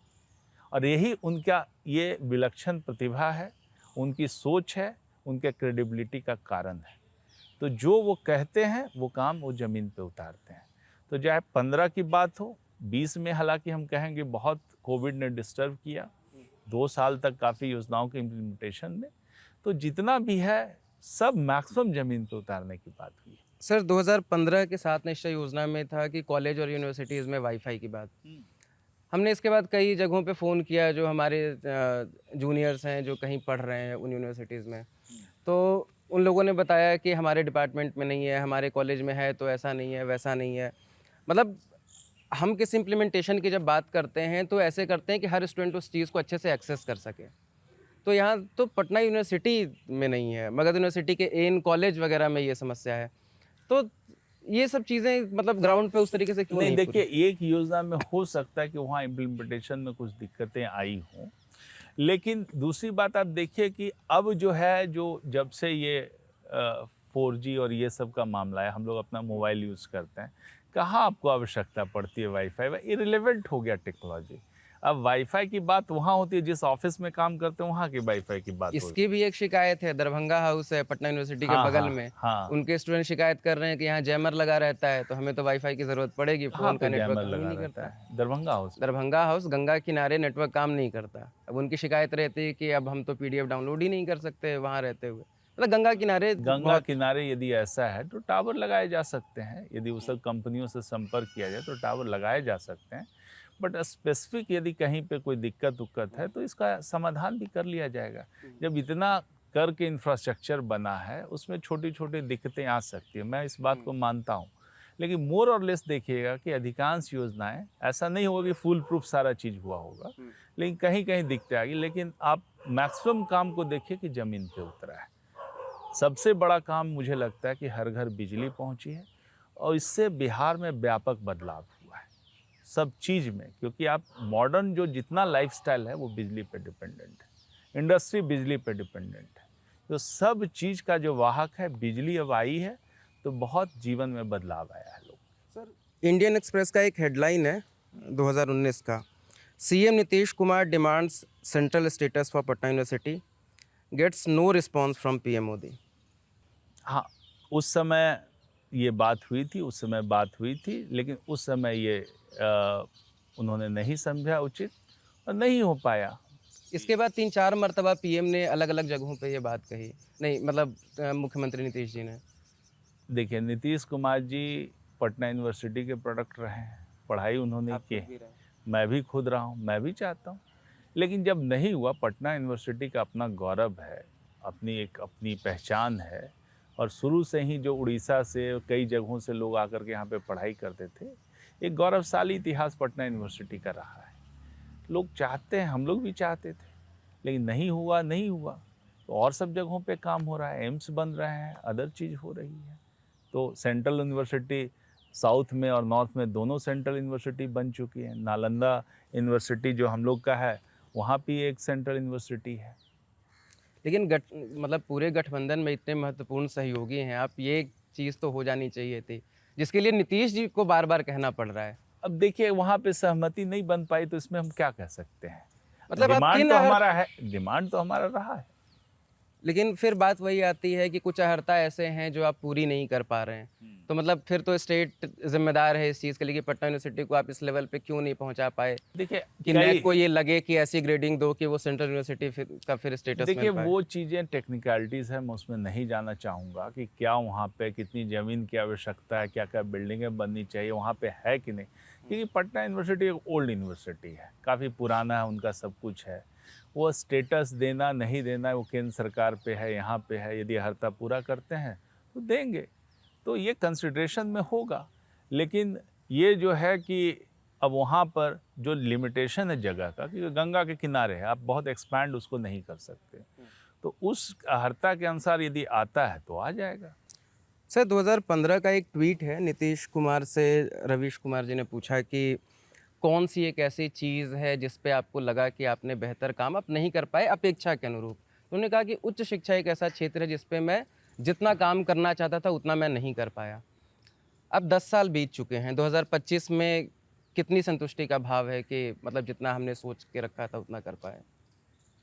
देखिए, उच्च शिक्षा के विषय में ये बात कहना चाहूँगा कि सब कुछ हमारे कंट्रोल में नहीं रहता है।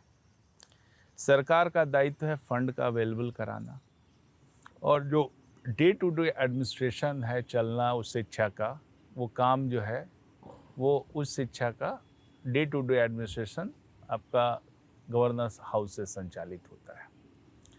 ऑफ कोर्स जितना भी होता है क्रिटिसिज्म सरकार को झेलना पड़ता है, तो जितना चाम हम चाहते हैं या जिस तरह से है वो उतना नहीं हो पाता है।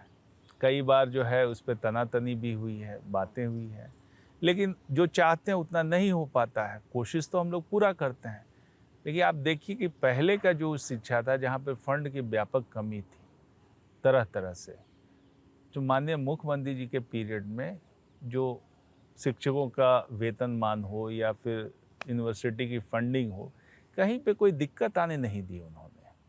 कई नए यूनिवर्सिटीज़ भी बने, आप देखें हाल फिलहाल में काफ़ी नई यूनिवर्सिटीज़, मुंगेर यूनिवर्सिटी है, पूर्णिया यूनिवर्सिटी है, तो नई यूनिवर्सिटी का भी उन्होंने गठन करवाया। लेकिन ये जो दिक्कतें आई, प्रमंडल में उनका था कि हर प्रमंडल में एक यूनिवर्सिटी हो, इसके लिए काम किया और हुआ भी, नए महाविद्यालय भी बने।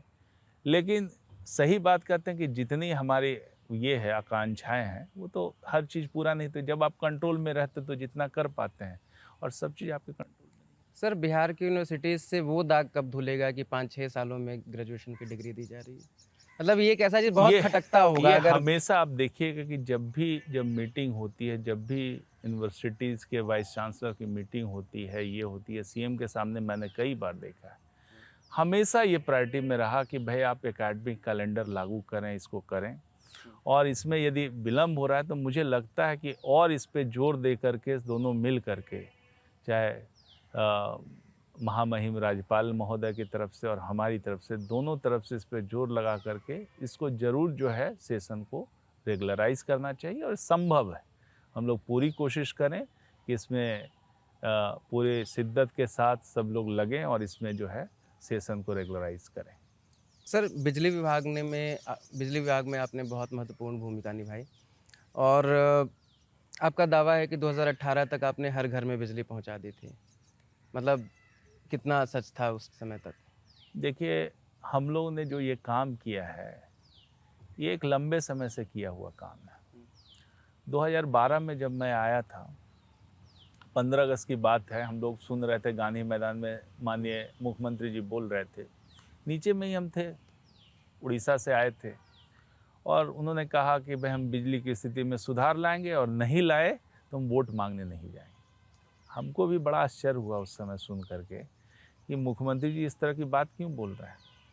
ये बिजली हम लोग का ऐसा क्रिटिकल प्रॉब्लम था कि हम लोगों ने जो बचपन ऐसी लालटेन की रोशनी में बिताई है, सारी पढ़ाई लालटेन की रोशनी में की है, और यहाँ पर बिजली हम लोग सपने की तरह लगता है कि बिजली आ जाए। जैसे हम लोग घर में ये जद्दोजहद होता था कि रात में कब बिजली आए, कब हम मोटर चलाएं ताकि पानी भर जाए, क्योंकि पानी की बड़ी किल्लत होती थी उस तरह से, तो ये भी नहीं संभव हो पाता था।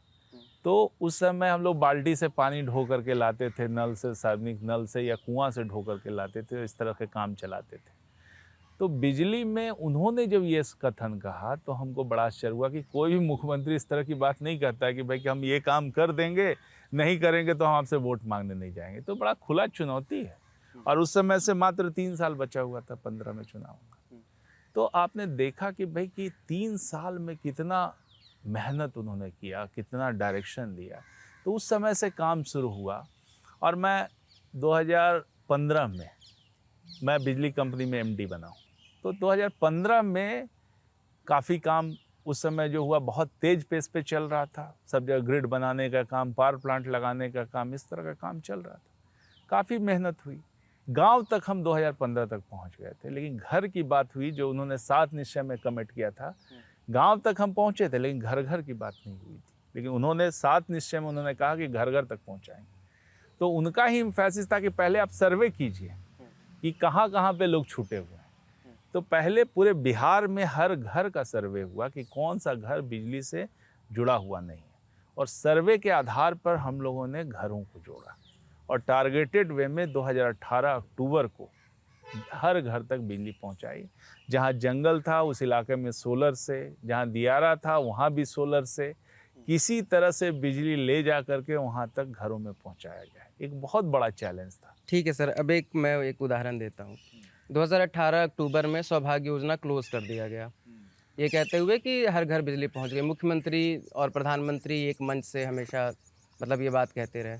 तभी मैं गांव गया था किशनगंज, मतलब किशनगंज में गया था। गांव का नाम है सुशासन नगर, टेढ़ागाछ प्रखंड में। तो मैंने वहाँ देखा कि वहाँ के 10-12 गाँव में बिजली नहीं है।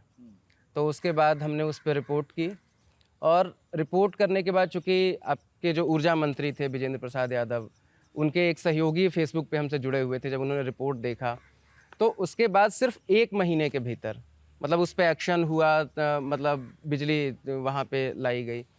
तो मतलब ये कुछ जो लोग छूट जाते हैं योजनाओं में, तो उनके बिहाफ पे मैं आपसे पूछ रहा हूँ कि मतलब कहाँ कमी रह गई थी? देखिए, ऐसा एग्ज़ाम्पल हो सकता है जो आपने देखा कि ऐसा नहीं, तो जब ये बात होती है तो कहीं ऐसा जो कहीं पे छूटा हुआ है वो पॉकेट वाले बात अपनी उठाते हैं कि भाई देखिए, जैसे ऑफिसर्स, कई ऑफिसर नेग्लिजेंट होते हैं, उनको चाहिए था कि पूरा का पूरा कर देने का, कहीं पे छूट गया है, उनके गलती से छूटा हुआ है। सरकार ने तो सब कुछ संसाधन उपलब्ध कराया, सब कुछ कराया, लेकिन उसके बावजूद में भी ऑफिसर के नेग्लिजेंस से ये काम वो छूट जाता है।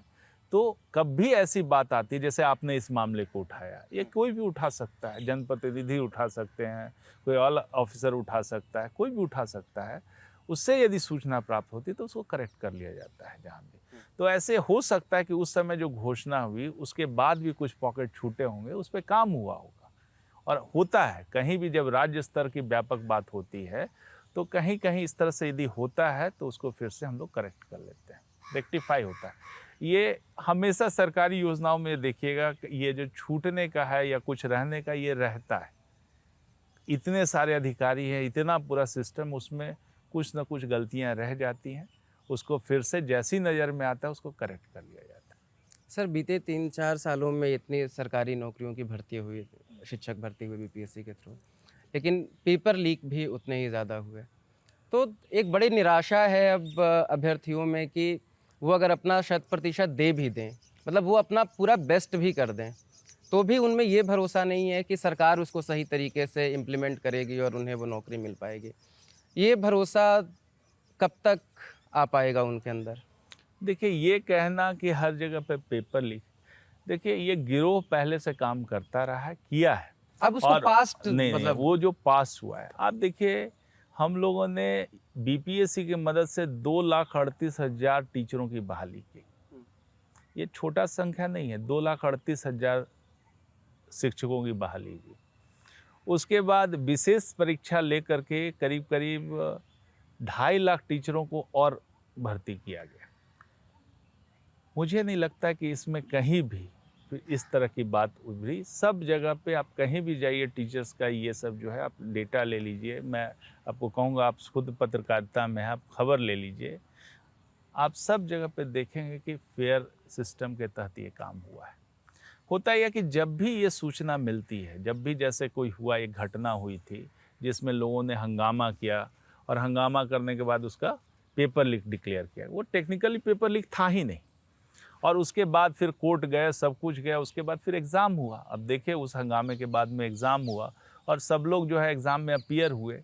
तो कुछ जो ये सारा चीज़ है, ये जितना भी हम जैसे सीखते हैं कि भाई कि यहाँ पे गड़बड़ हो सकती है, तो उसको लीक को ठीक कर लिया गया।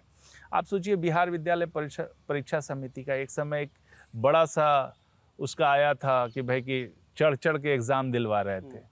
उसके बाद कितना, हाँ, मिसरूल और ये कह करके, लेकिन उसके बाद बिहार विद्यालय समिति में कितने सुधार हुए, कितना काम हुआ, और जहाँ जहाँ पे जो दिक्कतें थी उसको दूर किया गया। और आज देखिए, बिहार विद्यालय परीक्षा समिति का रिजल्ट कंट्री में सबसे पहला आता है और कहीं भी इस तरह की शिकायत नहीं होती है।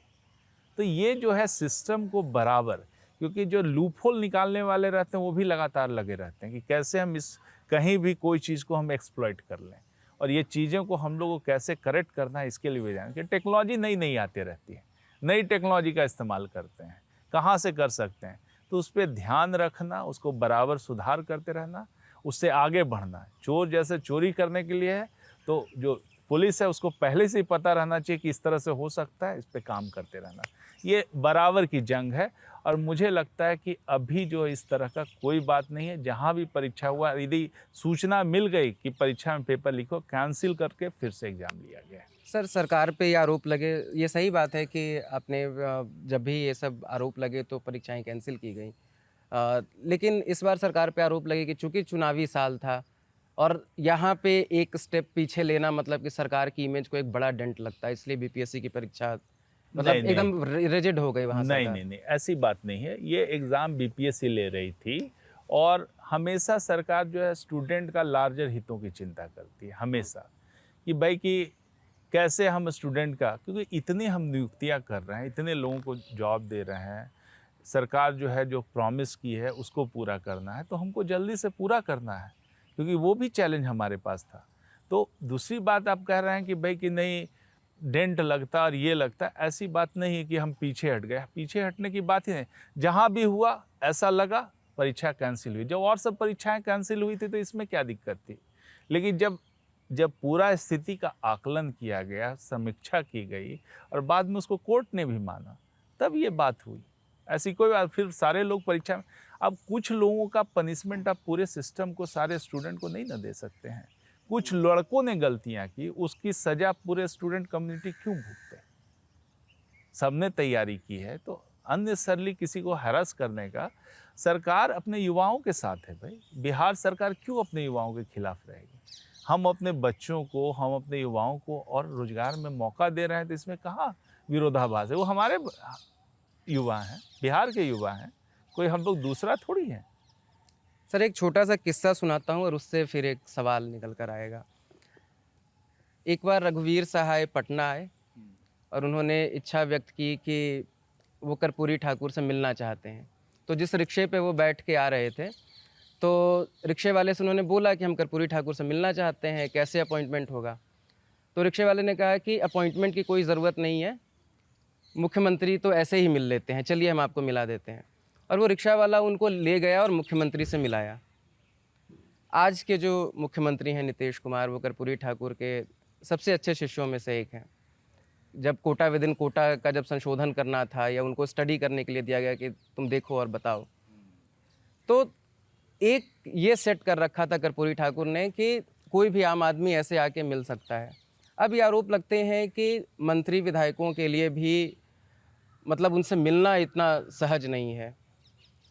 क्या स्थिति है? क्या वाकई में नीतीश जी का स्वास्थ्य वैसा नहीं है कि वो लोगों से मिलजुल सकते हैं फ्रीक्वेंटली? नहीं नहीं नहीं, ऐसी बात नहीं है। आप देखिएगा कि नीतीश जी हमेशा जनता के दरबार में मुख्यमंत्री कार्यक्रम के तहत मिलते रहते थे। और शुरू से ही, जब से उन्होंने शासन की बागडोर संभाली, जनता के दरबार मुख्यमंत्री में लोग आवेदन करते थे, आते थे किसी सिस्टम के तहत। क्योंकि देखिए जो पॉपुलेशन है, जितनी बड़ी संख्या है, आप इसको ऐसे ही हैंडल नहीं कर सकते, कोई सिस्टम एक बनाना पड़ता है।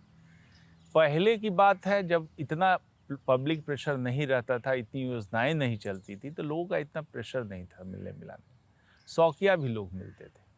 लेकिन आज की स्थिति ये है कि इतनी योजनाएं चल रही हैं, लोग मिलना चाहते हैं समस्याओं के समाधान में, तो कहीं ना कहीं सिस्टम बनाना पड़ता है।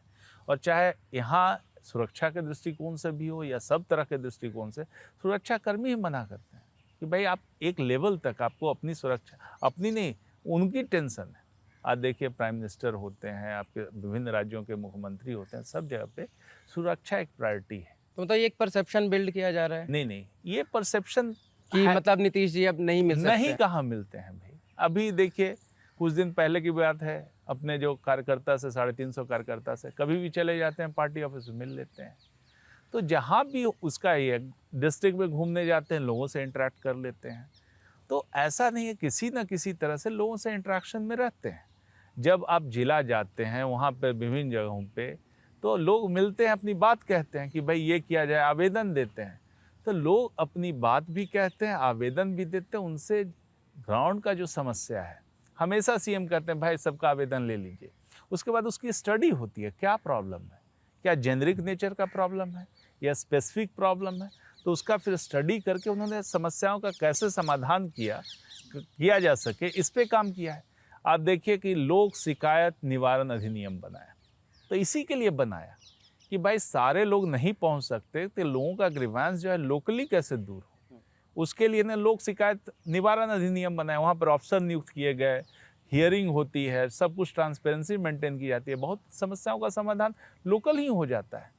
तो जो जिस तरह का सिस्टम डेवलप हुआ, लोक सेवाओं का अधिकार, उसके बाद लोक शिकायत का निवारण का अधिकार, और जो अधिकारी नहीं करते उस पर फाइन लगाया जाता है, पनिशमेंट होता है, विभागीय कार्रवाई तक चलाई जाती है। तो सिस्टम से काम करने के लिए ये चीज़ें व्यवस्थाएं, क्योंकि वॉल्यूम है, 13 करोड़ जनता है, उनकी समस्याएं, सब लोग तो नहीं पहुंच सकते, कुछ ही लोग पहुंच सकते हैं। तो इसके लिए क्या सिस्टम वो बनाया गया है। और सीएम तो सब दिन बिना लोगों के साथ संपर्क रखे तो कोई भी जनप्रतिनिधि या कोई इस तरह का व्यक्ति हो ही नहीं सकता है। जब तक आप पब्लिक के टच में नहीं रहेंगे, लोगों के डिमांड क्या है, एक्सपेक्टेशन क्या है, वो नहीं समझेंगे तो मुझे नहीं लगता कि कोई भी इस तरह का काम किया जा सकता। सर, ये स्वीकार करने में कोई बहुत हर्ज भी नहीं है, उम्र बढ़ती है तो स्वास्थ्य भी बिगड़ता है। तो अभी जब आप नीतीश जी से मिलते हैं तो आपको क्या लगता है कि जितना बाहर चल रहा है, क्या वाक़ई स्थिति उतनी ख़राब है कि जो एक परसेप्शन एक ऐसा बनाया जा रहा है कि मुख्यमंत्री अब थक चुका है राज्य का? तो कई बार अगर ये चुनावी मुद्दे जब बन जाते हैं तो फिर बहुत चीज़ें बदल जाती हैं। देखिए, ये एक डेलिब्रेट अटेम्प्ट है विपक्ष का और कुछ उस तरह की ताकतों को जो जिस तरह से ज़बरदस्ती प्रूफ करने का, एक परसेप्शन बिल्डअप करने का मीडिया के माध्यम से, मुझे लगता है कि पूरा का पूरा डेलिब्रेट अटेम्प्ट है उनको पोर्ट्रे करने का। जब लोगों ने देखा कि मुख्यमंत्री जी इस तरह से काम कर रहे हैं, लगातार काम कर रहे हैं। अब कुछ ही दिन पहले की बात लीजिए, प्रगति यात्रा उन्होंने की, हर जिले में गए, लोगों से मिले, जिले की समस्या आइडेंटिफाई कराई, उसके बाद क्या उसका सॉल्यूशन वो तैयार कराया है। आप सोचिए 2 महीने तक घोर जाड़ा में जा करके जिले जिले घूम करके कि आप समस्याओं को एकत्रित करते हैं, फिर आ करके पूरा का पूरा एक साथ उसका कैबिनेट का रेजोल्यूशन करते हैं, योजनाएं पास करते हैं। 50,000 करोड़ से ज़्यादा की योजनाएं एक साथ पास हुई पूरे बिहार की।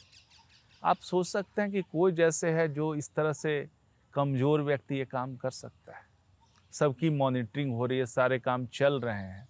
तो एक तरह से पूरा का पूरा इतनी एक्टिविटी है, ये कैसे, कई लोग युवा हैं, कितना मेहनत करते हैं। आज जो सीएम का लेवल का मेहनत है, जो कमिटमेंट है, वो किसके पास है ये चीज़?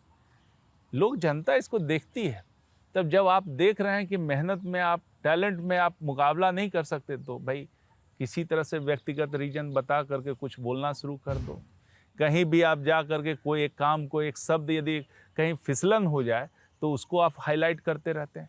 क्या उन्होंने अच्छा किया उस पर नहीं फोकस किया है। जो एक छोटी सी गलती कहीं पे हो गई उसी को बार बार दिखाना, बार बार चलाना। तो ये खास करके मुझे लगता है कि विपक्षी दलों का एक परसेप्शन बिल्डिंग का एक्सरसाइज है, जिसको जनता भी समझती है। जनता माननीय मुख्यमंत्री जी पे भरोसा करती है और इतना दिन में उन्होंने देखा है कि एक ऐसा चेहरा है जिस पे पूर्ण रूप से विश्वास, जिसने जो कहा है वही डिलीवर किया है।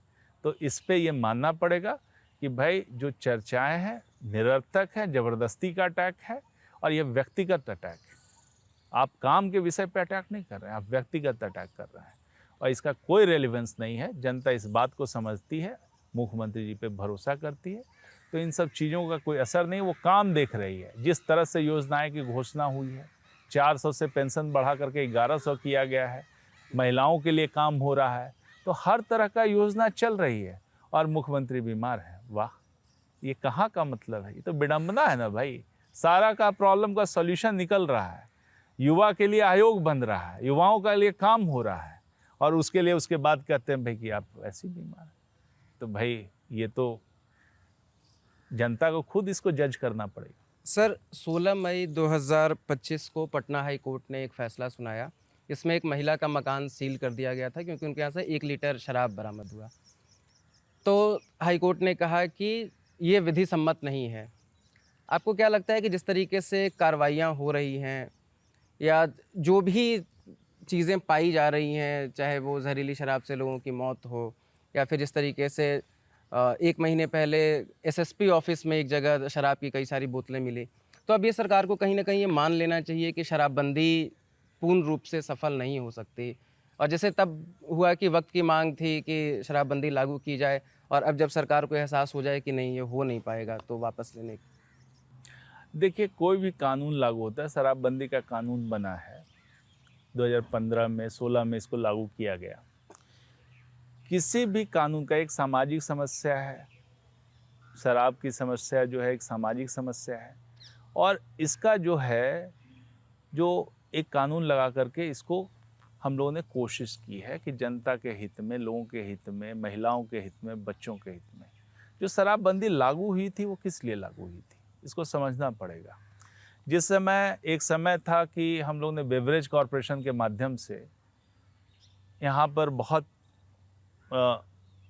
शराब की जो है वो स्टैंडर्डाइज करके हमारा रेवेन्यू बढ़ा, सब जगह पे शराब की दुकानें खुली और उसके बाद लेकिन देखा गया कि इसका असर क्या हुआ गांव में, कि गांव में बच्चे शराब पी रहे थे, महिलाओं को समस्या हो रही थी, घर में घरेलू हिंसा में वृद्धि हो गई थी। तो महिलाओं के डिमांड पे ये शराबबंदी लागू की गई और हम लोग देखते हैं, महसूस करते हैं कि कितना बड़ा परिवर्तन हुआ इसके बाद। अब कहीं भी आपको बिहार में जाकर के ये नहीं दिखेगा कि बाहर में कोई शराब पी करके घूम रहा है। इतना डर है, भय है। और यदि कुछ लोग यदि पीते भी हैं तो छुप छुपा के पीते हैं। हमने लैंसेट मैगजीन का जो है उसमें बिहार पे एक पूरा का पूरा उसमें आर्टिकल निकला, उसका देखा कि कितना घट गया है शराब का जो कंजम्पशन है। जो देखिए, कई लोग जो हैं यदि कानून को अपने हाथ में लेते हैं, कोई भी यदि कानून बनता है तो उसे ऐसा नहीं कि वो अपराध खत्म ही हो जाता है। कोई भी कानून आप बना लीजिए, सब तरह का कानून है, लेकिन उसके बावजूद अपराध घटते हैं। लेकिन एक डिटरेंस है, समाज में उसको मानता है कि इस काम को नहीं करना चाहिए, इसलिए कानून बना हुआ है। इसी तरह से शराबबंदी में भी यदि कुछ होता है, कहीं अपराधियों की संलिप्तता भी होती है, कहीं अपराध होते हैं, तो उस पर कार्रवाई होती है। आप देखते हैं कि कोई भी मर्डर हुआ, कुछ हुआ, पकड़े जाते हैं लोग, कार्रवाई होती है। उसी तरह से इस कानून को लेना चाहिए कि यदि इसमें भी होगा, कुछ परसेंटेज जो है वो ये क्राइम होगा, जो पूरी तरह से हम चाहते हैं उस तरह से नहीं हो पाएगा, होता है, लेकिन उस पर कार्रवाई भी होती है, ये होता है। अब एक मामला की जिक्र आप जो कर रहे थे कि उसमें जो इस तरह शराब मिला, तो उसके बाद हम लोग ने देखा कि भाई लिबरलाइज़ किया गया है। जो शराब का जो चीज़ है वो काफ़ी लिबरलाइज़ किया गया है। शुरू में जिस तरह का था, उससे शुरू में था उसको जेल का प्रोविज़न था, फिर बाद में देखा गया कि नहीं भाई ये काफ़ी कठोर हो रहा है, तो फाइन लेके छोड़ने की बात हुई जो शराब पीने वाले पे। लेकिन जितने भी शराब माफिया ये सब पे, इस पे कठोर कार्रवाई की जाती है। और कहीं कहीं पे जो हमारे अधिकारियों के गड़बड़ी के कारण कहीं पे होता है तो उन अधिकारियों पे भी कार्रवाई होती है। जैसे ही मामला नज़र में आता है कार्रवाई होती है। लेकिन इसका बहुत पॉजिटिव इम्पैक्ट पूरे समाज में गया है। महिलाएं सुरक्षित हुई हैं, बिहार में महिलाओं का सशक्तिकरण हुआ है। बच्चे जो खास करके जो जिनकी आर्थिक अवस्था कमज़ोर है, गरीब परिवार के लोग हैं, उनमें एक बड़ा पैसा जो है वो शराब में चला जाता था, बच्चों की पढ़ाई लिखाई या इस मामले में गया है। तो एक समाज में एक अच्छा परिवर्तन हुआ है और इसका लाभ जो है खास करके गरीब तबकों को मिला है। अच्छा सर, बिहार में जो कस्टोडियल डेथ्स बीते 6-7 सालों में हुए हैं, उसमें 25 से 30% है जो शराबबंदी के मामलों में जो गिरफ्तार हुए थे। जब आप इन आंकड़ों को सुनते हैं कि शराबबंदी के मामले में कोई आदमी गिरफ्तार होता है, थाने में उसकी मौत हो जाती है। नहीं, ऐसे बहुत सारे केसेस, मैंने तो एकदम गूगल पे एकदम ऐसे सर्च किया, बहुत सारे केसेस आ गए। देखिए, कस्टोडियल डेथ का मामला और इस तरह का मामला कोरिलेट करना, ये मामला नहीं, लेकिन शराबबंदी के मामले में गिरफ्तार हुए नहीं, थे। शराबबंदी के मामले में गिरफ्तार हुए हैं और उनका कस्टोडियल डेथ हो गया है। हमें इस तरह का स्टडी की जानकारी नहीं है। कस्टोडियल डेथ ही अपने आप में एक एक हीनियस डेथ है क्राइम तो है। उसमें तो देखिए, कस्टोडियल डेथ जब भी होता है उसका प्रॉपर इन्वेस्टिगेशन होता है, प्रॉपर उस पर कार्रवाई होती है, सब कुछ होता है। उसके लिए प्रावधान बने हुए, बहुत कड़े कानून है कस्टोडियल डेथ के लिए, और सब कुछ उस पर कार्रवाई होती है। लेकिन इसको शराबबंदी से रिलेट करना आज तक हमने नहीं लेकिन सुना। गिरफ्तार तो वही हुए। गिरफ्तार हुए हैं और उसी का कस्टोडियल डेथ हुआ, ये हमने बहुत नहीं सुना। नहीं, वही हमने मतलब एक आंकड़ा पूरा नहीं, इकट्ठा किया। आंकड़ा आपने इकट्ठा किया हुआ, मैं चाहूंगा कि आप आंकड़ा जी, जी, दें बिल्कुल, और बिल्कुल। उसको हम लोग स्टडी करवाएंगे हाँ, कि जी, इस जी, टाइप से बिल्कुल। है। लेकिन हमारी नज़र में या प्रशासन की नज़र में इस तरह का मामला नहीं आया। अच्छा सर, बिहार में एक बड़ा स्ट्रॉन्ग नैरेटिव रहता है कि अ, जदयू इसलिए ऑप्शन है लोगों के लिए क्योंकि जो एक प्रोग्रेसिव एक तबका होता है, वो उनको लगता है कि अगर राजद सरकार में आती है तो कुछ स्पेसिफिक जो जाति है उसका एक दबदबा बढ़ जाएगा, और अगर भाजपा सत्ता में आती है तो कम्युनल फोर्सेस एक्टिव हो जाएंगे।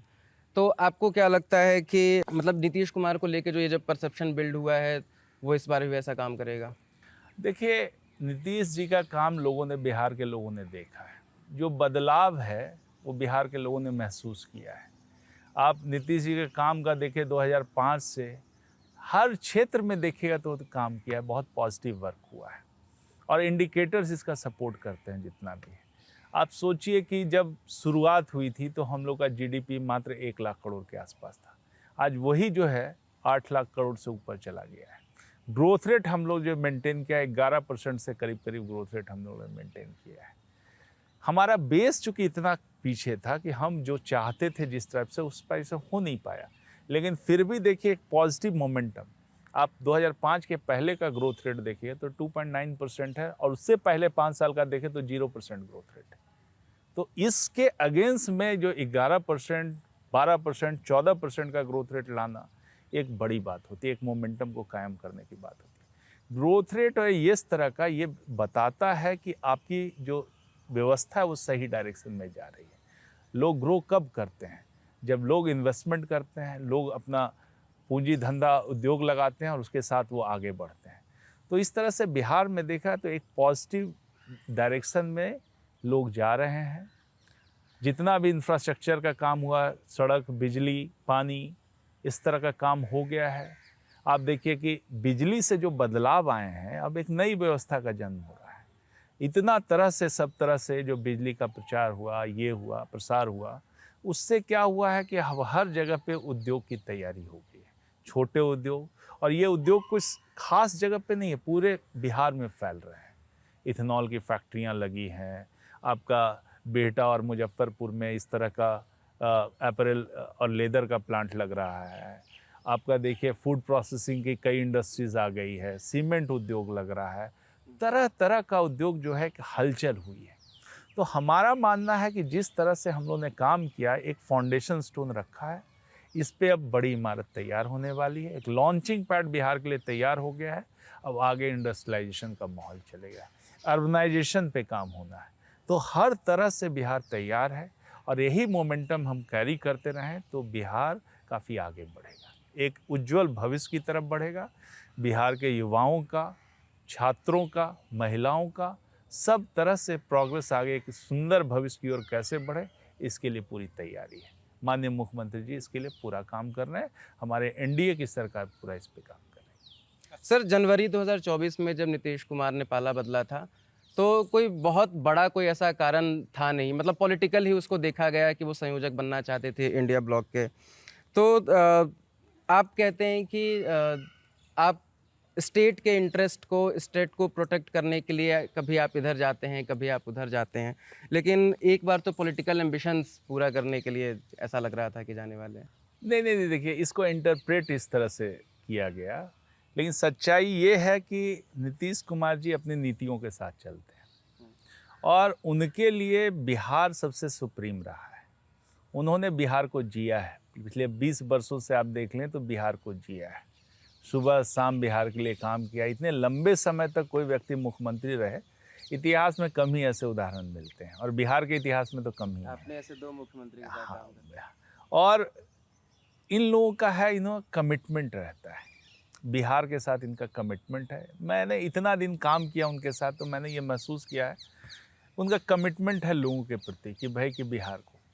तो ये जो उनका जो एक अवधारणा है विकास का, इस तरह से उसको किस तरह से अपनी नीतियों के माध्यम से फुलफिल करें, अब इसके लिए वो काम करते हैं।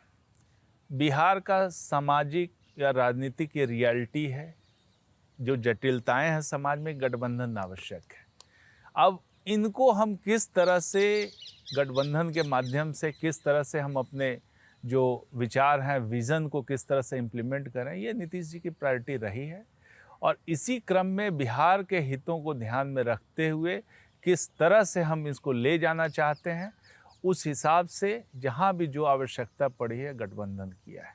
गठबंधन करना है, क्योंकि गठबंधन बिहार के सामाजिक और राजनीतिक जो जटिलता है उसका एक रिजल्ट है, उसमें आप इससे बच नहीं सकते। और इतने दिन में हम देखें हैं कि गठबंधन की सरकारें चली है और अच्छे से चली है, और नीतीश जी को काफ़ी अनुभव रहा है गठबंधन को चलाने में। सर, स्टेट का इंटरेस्ट किनके साथ ज़्यादा प्रोटेक्ट रहता है, राजद या भाजपा? देखिए ऐसी बात नहीं है कि किसके साथ प्रोटेक्ट रहता है, समय समय पे बात होती है, और जिस तरह का जो रियलिटी है उसके अनुसार डिसीजन लिया जाता है।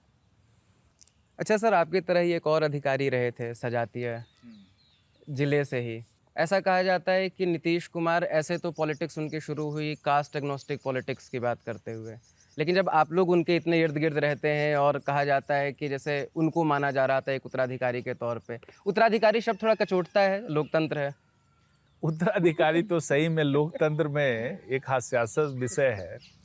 यहाँ पे किसी को भी आप उत्तराधिकारी, ये तो राजतंत्र का है, और पहले की व्यवस्था है कि राजघरानों में इस तरह की बात होती थी कि वो बड़ा बेटा है उसको उत्तराधिकारी घोषित कर दिया जाए और विरासत को वो संभाले।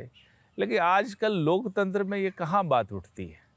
जो लोग यदि क्षमता नहीं होती है, ये नहीं होती, तो चलता नहीं है। तो उत्तराधिकारी की बात कहीं से नहीं आती है। और हमारे दल में तो खास करके लोकतांत्रिक दल है, सब मिल बैठ कर डिसीजन लेते हैं, बातों पे चर्चा होती है। तो इस तरह की कोई बात जो है नहीं। तो वो जो उनको आप उत्तराधिकारी बता रहे हैं, ये बता रहे हैं, ऐसी कोई बात नहीं है। वो भी एक अहम पद पे थे, एक जिम्मेदारी का निर्वहन कर रहे थे। इस तरह से बातें थी और काफ़ी लंबे समय तक उन्होंने नीतीश जी के साथ काम किया है। इस तरह की बातें थी। ये बहुत कहा जाता है कि जब वो दिल्ली आए यहाँ जब, तो उसके बाद से उन्होंने मतलब आपके सहयोगी दल से उनकी करीबियाँ बहुत ज़्यादा बढ़ने लग गई। और आपको क्या लगता है कि मतलब यही एक बड़ा कारण रहा? देखिए, मैं तो डिटेल में नहीं जानता हूँ कि क्या हुआ क्या नहीं, अंदर की बात क्या रही। लेकिन इतनी बात ये है कि जो जो मतभेद हुए और जो उनसे एक्सपेक्टेशन था, जो उनसे जो अपेक्षाएं थी, उन्होंने पूरा नहीं किया। और उल्टा जो है, यदि उन्होंने दल विरोधी काम किया तो इसके बाद में सेपरेशन हो गया। अच्छा सर, पार्टी का कहना था कि आरसीपी सिंह ने अवैध तरीके से बेटियों के नाम पे ज़मीन खरीदी, उनको शो कॉज नोटिस दिया गया। तो मतलब क्या उनको एक मौका दिया गया और बाहर भी लोगों को ये बताया गया कि आप खुद को इस मामले में निर्दोष साबित करिए, ताकि जदयू भी बाहर जाकर ये कह सके कि देखिए जब हमारे ऊपर आरोप लगे तो हमने अपने सबसे टॉप लीडर्स में से एक को भी रडार पे रखा, हमने उनसे भी सवाल पूछे? नहीं, ऐसी बात नहीं है कि उनको कोई शो कॉज किया गया कि ज़मीन में आप बताइए, कारण बताइए और इस एक तरह। नोटिस जारी किया गया था नहीं, उनको। इस तरह से बातें नहीं हुई। बातें जो राजनीतिक दल है उसमें यदि मतभेद होते हैं तो लोग आ करके डिस्कशन के माध्यम से सॉल्व कराते हैं। तो उनका क्या डिटेल से हुआ इसके बीच में मैं जाना नहीं चाहूँगा, न मुझे इतना मालूम भी है, न इस बात में मैं बहुत जानना चाहूँगा कि भाई कि क्या हुआ क्या नहीं। ये जो भी है, डिफरेंसेस बढ़ते गए और उसके बाद जो उन्होंने निर्णय लिया दल छोड़ने का, फिर गए, उनकी अपनी राजनीतिक यात्रा रही। अच्छा सर, पहले एक टर्म होता था आरसीपी टैक्स, अब इन दिनों विपक्ष एक चला रही है डीके टैक्स।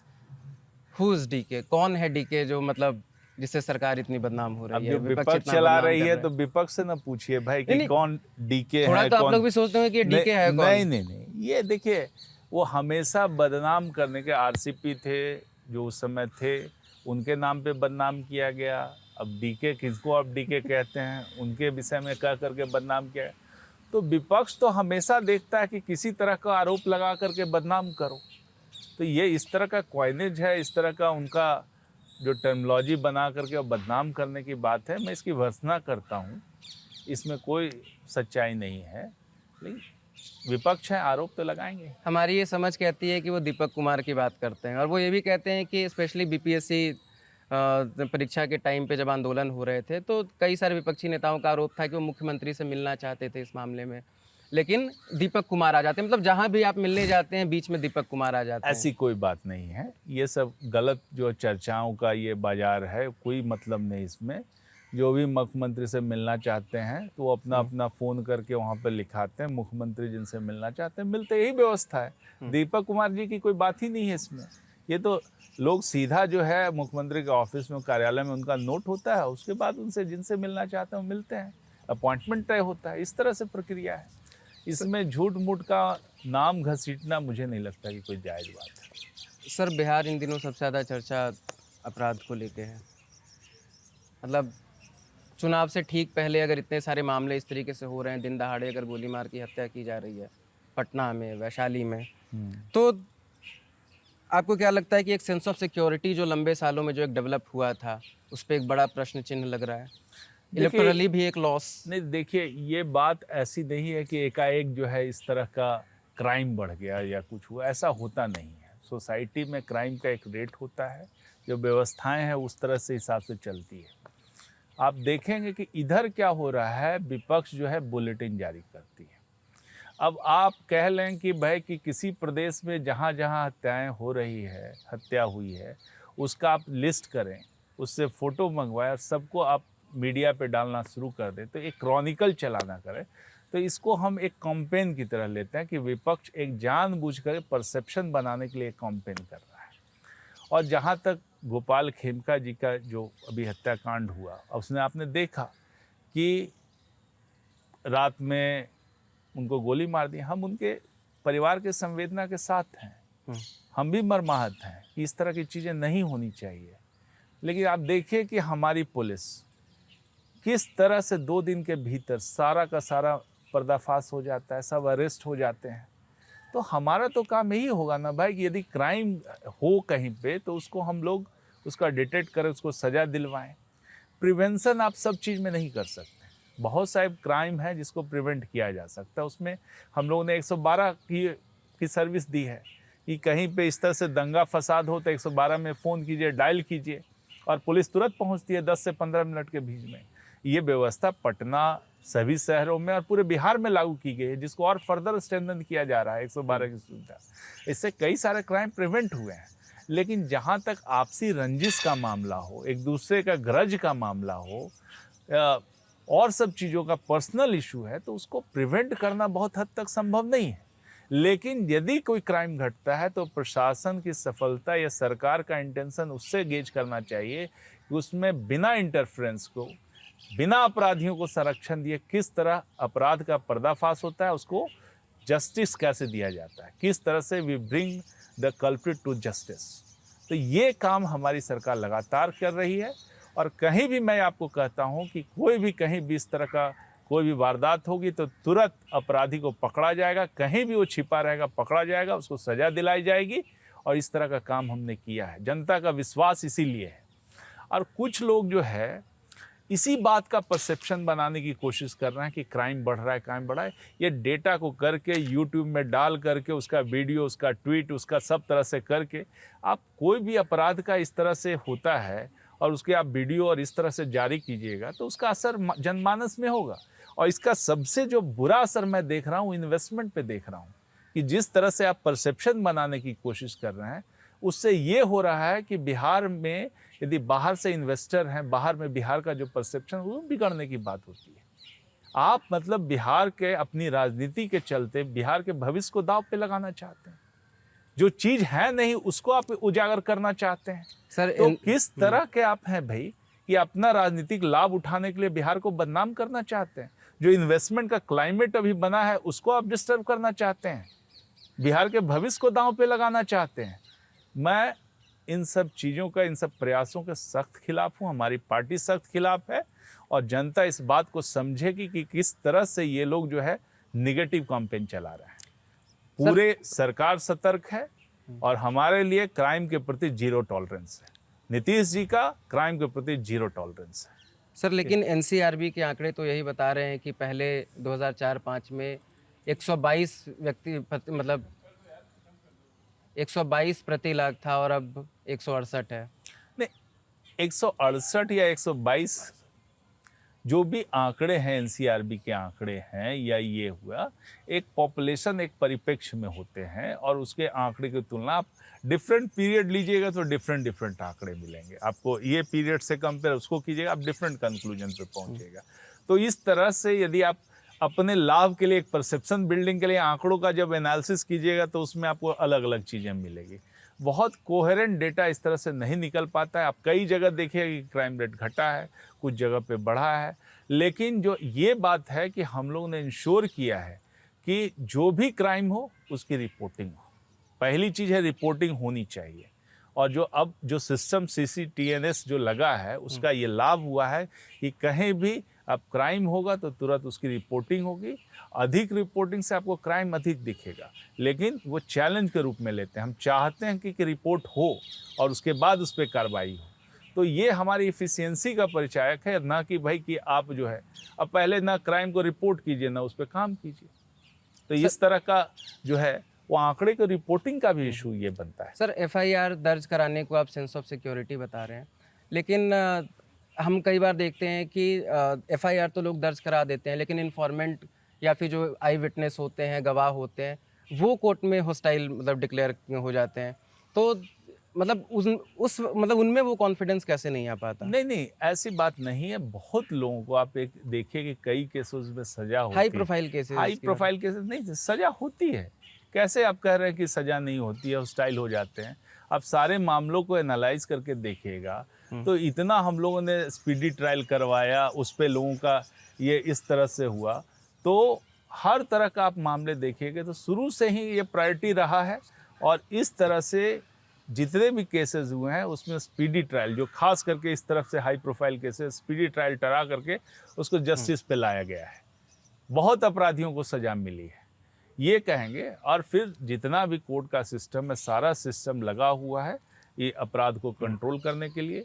तो इस तरह का कंक्लूजन ड्रॉ कर लेना कि भाई कि एफआईआर सिर्फ होता है, उस पर आगे काम नहीं होता है, पूरी की पूरी प्रक्रिया जो है कंप्लीट की जाती है। सर, नीतीश जी ने आपसे पूछा कि कोई विधानसभा लड़ जाइए इस बार, लोकसभा के टाइम पे बहुत चर्चा चली थी, देखिए अभी क्योंकि जब जीतते हैं तो दावा ज़्यादा मजबूत होता है, लड़के जीतना वैसे। नहीं, देखिए वैसी बात है। देखिए पार्टी का मैं कार्यकर्ता हूँ। पार्टी जो भी समय समय पे दायित्व देती है उस काम को निपटाना, उस काम को करना मेरा दायित्व है। और एक कार्यकर्ता के नाते जो है मैं अपनी पूरी ईमानदारी के साथ उस काम को करता हूँ। मैं जो भी जिम्मेदारी मिलेगी उसको पूरा करूँगा। और चुनाव लड़ना नहीं लड़ना ये सब शीर्ष नेतृत्व का काम है। यदि वो डिसाइड करेंगे तो कुछ भी संभव। चिराग पासवान को लेके पार्टी के अंदर कोई तनाव की स्थिति है? पिछली बार बहुत डैमेज किया था, आप कह रहे हैं 243 सीटों पे। नहीं भाई, लेकिन देखिए, हमारी जो राजनीतिक समझ कहती है कि भाजपा से वो सीधे शायद कम ही टकराएं। देखिए मुझे लगता है कि पहले का क्या हुआ, क्या उनकी मन स्थिति थी, इसके बारे में कमेंट नहीं करना चाहूँगा।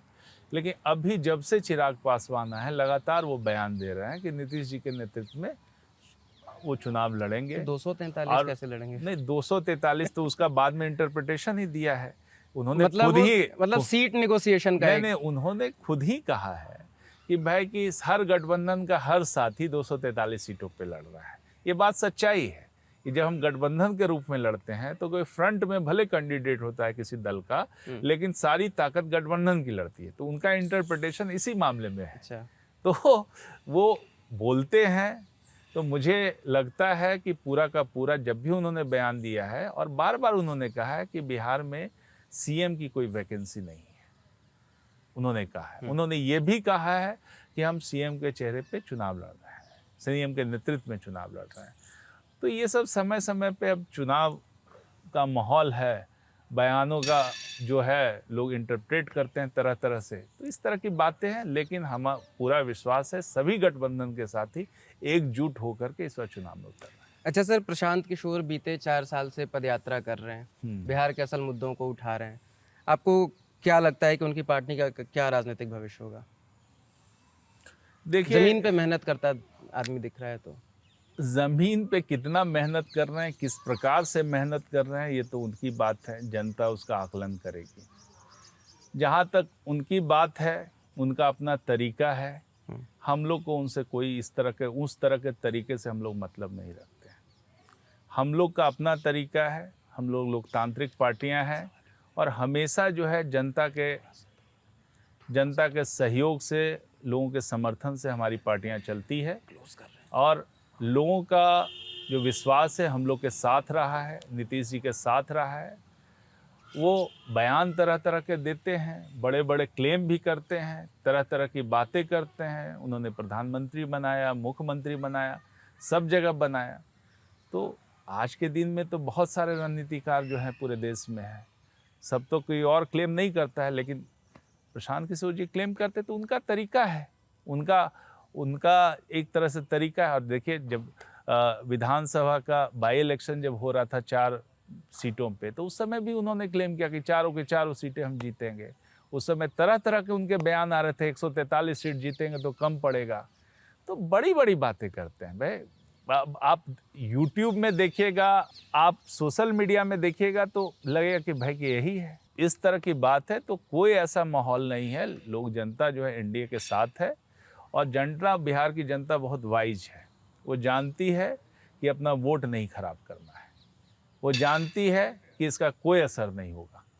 तो बिहार की जनता जो है वो ये जो चुनाव जो होने वाला है जो एनडीए गठबंधन, इंडिया गठबंधन है और एनडीए गठबंधन है, इन दोनों के बीच में ही है। बिहार की जनता अपने वोट को बर्बाद नहीं करना चाहेगी और हमेशा जो है इसी में दोनों में से किसी एक को चूज करेगी। अच्छा सर, वो कास्ट एग्नोस्टिक पॉलिटिक्स की बात कर रहे हैं, जो छवि एक टाइम में नीतीश जी की थी, आपको लगता है कि वो नीतीश जी का ही एक स्पेस मतलब कैप्चर करने की कोशिश कर रहे हैं कि अगर ये विकल्प कभी अगर बना, अगर मतलब वो वैकेंसी कहते हैं, मतलब वैकेंसी तो कभी ना कभी खाली होती है, तो क्या आपको लगता है कि उस स्पेस में वो घुस सकते हैं, उनके लिए बेहतर नहीं, ऑप्शन? देखिए वो अपना पोस्टरिंग करते रहते हैं, वो उनके पोस्टरिंग का एक्सरसाइज है, ये है वो है, कभी भी कोई उनका स्टैंड फिक्स रहा नहीं है, बराबर स्टैंड चेंज करते रहते हैं, तरह तरह की बातें करते हैं, बड़े क्लेम करते रहते हैं, तो इस तरह का उनका एक स्टाइल है। लेकिन जहाँ तक जनता के जन भावना से सरोकार है, जनता के मुद्दे सरकार है, जमीनी राजनीति की बात होती है तो कहीं नहीं है। और हमने जो महसूस किया है कि जनता में ज़मीनी स्तर पे उनकी कोई पकड़ नहीं है, अपना वो करें जिस तरह का उनका है। उन्होंने कुछ सोचा होगा, स्ट्रैटेजी बनाया होगा, तो उससे हमको क्या मतलब है। जब तक नीतीश जी हैं, जनता नीतीश जी के साथ में है, जनता एनडीए गठबंधन के साथ में है। अच्छा सर, राज्य में आपके सहयोगी दल के सबसे बड़े नेता हैं सम्राट चौधरी। उन्होंने कहा कि 5 साल का वक्त और दीजिए, उसके बाद बिहार के लोगों को बाहर जाकर काम करने की ज़रूरत नहीं पड़ेगी। आप एक पॉलिसी मेकर के नाते बताइए कि 2030 में हम कहाँ होंगे?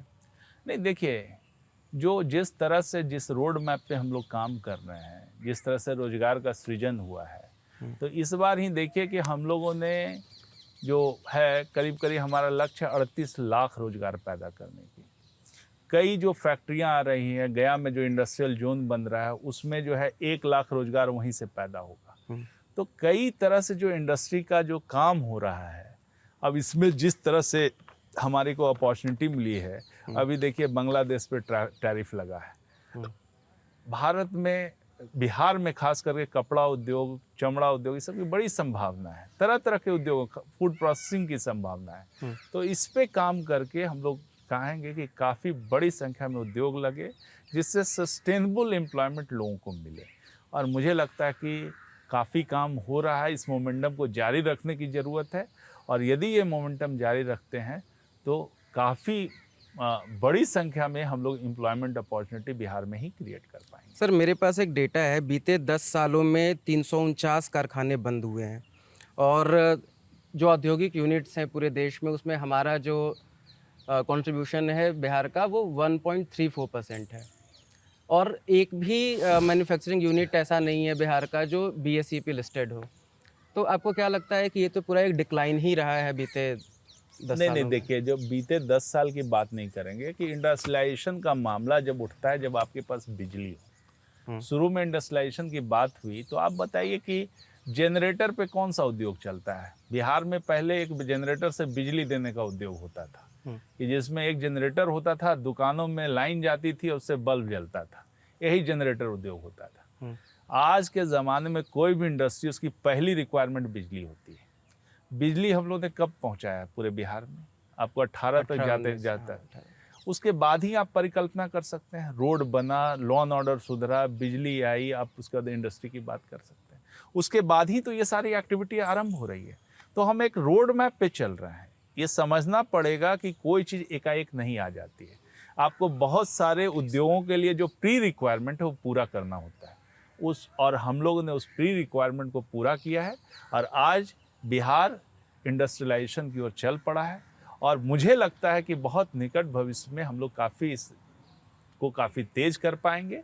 जनता का भरोसा रहता है, तो हम लोग काफ़ी इस रोड मैप पे चल के उन्नत बिहार बनाने की दिशा में काम कर पाएंगे। सर, आखिरी सवाल, विपक्ष लगातार यह कह रहा है कि नीतीश जी के साथ चुनाव के बाद वही होगा जो एकनाथ शिंदे के साथ हुआ। देखिए, विपक्ष तो हमेशा जो है जनता के दिमाग में कन्फ्यूजन पैदा करना चाहता है, हमेशा इस तरह की बातें उठाना चाहता है। आप मानिए, तो ये तो जो है कि जो हम लोग के मुंह से जो बात नहीं निकलती वो अपने मुंह से निकाल रहा है, क्या मेरे साथ होगा। अरे भाई, आपके साथ क्या होगा ये ना बताइए। आपको जनता नकार रही है, जनता का भरोसा आप हासिल नहीं कर पाए हैं, तो आप अनर्गल कुछ कुछ जनता को डाइवर्ट कर रहे हैं। लोगों का भरोसा है एनडीए गठबंधन पे, और एनडीए गठबंधन जो इस बार काफ़ी भारी बहुमत से जीतेगी सभी सीटों पे, ऐसे हमारा पूरा विश्वास है। सर, संगठन की जिम्मेदारी निभाते हुए चुनाव लड़ना चाहेंगे? देखिए, मैंने तो पहले इस बात को स्पष्ट कर दिया है, मेरा जो मैं कार्यकर्ता हूँ, जो मेरा नेतृत्व जो भी विचार करेगा उस पे काम करेंगे, जो दायित्व मिलता है उस पे काम करते हैं। सर, जब मैं आ रहा था तो लोगों ने पूछा कि इंटरव्यू लेने कहाँ जा रहे हो, किनके बंगले पे? बड़ी बात होती है कि अशोक चौधरी का गुट है, विजय चौधरी का गुट है, ललन सिंह का गुट है, संजय झा का गुट है। तो मतलब इन सब चीज़ों में एक सवाल मतलब लोगों ने पूछा है कि किनके आवास पे जा रहे हैं? क्या मतलब है इसका? देखिए, कोई गुट नहीं, बिहार में सिर्फ जदयू में नीतीश कुमार का गुट है, कोई गुट नहीं है। ये सब ऐसी जो है इस तरह की धारणाएं होती है, और ये पार्टी है नीतीश जी के नेतृत्व में चलती है, सिर्फ नीतीश गुट है और कोई गुटबाजी नहीं। बहुत बहुत शुक्रिया सर, आपने इतना लंबा समय निकाला हमारे साथ। Thank you. तो ये थे जदयू के राष्ट्रीय महासचिव मनीष वर्मा। काफ़ी लंबी बातचीत हुई जिसमें बिहार के उद्योग से लेके पार्टी में इनकी राजनीतिक भविष्य या पार्टी का अपना जो प्लान, इतनी लंबी बातचीत को बहुत थोड़े समय में समेटना बहुत मुश्किल होगा। इसलिए हम आपसे ही आग्रह करेंगे कि आपको ये कॉन्वर्सेशन कैसा लगा, हमें कमेंट बॉक्स में ज़रूर बताएं। सर, एक बार फिर से बहुत बहुत धन्यवाद। Thank you.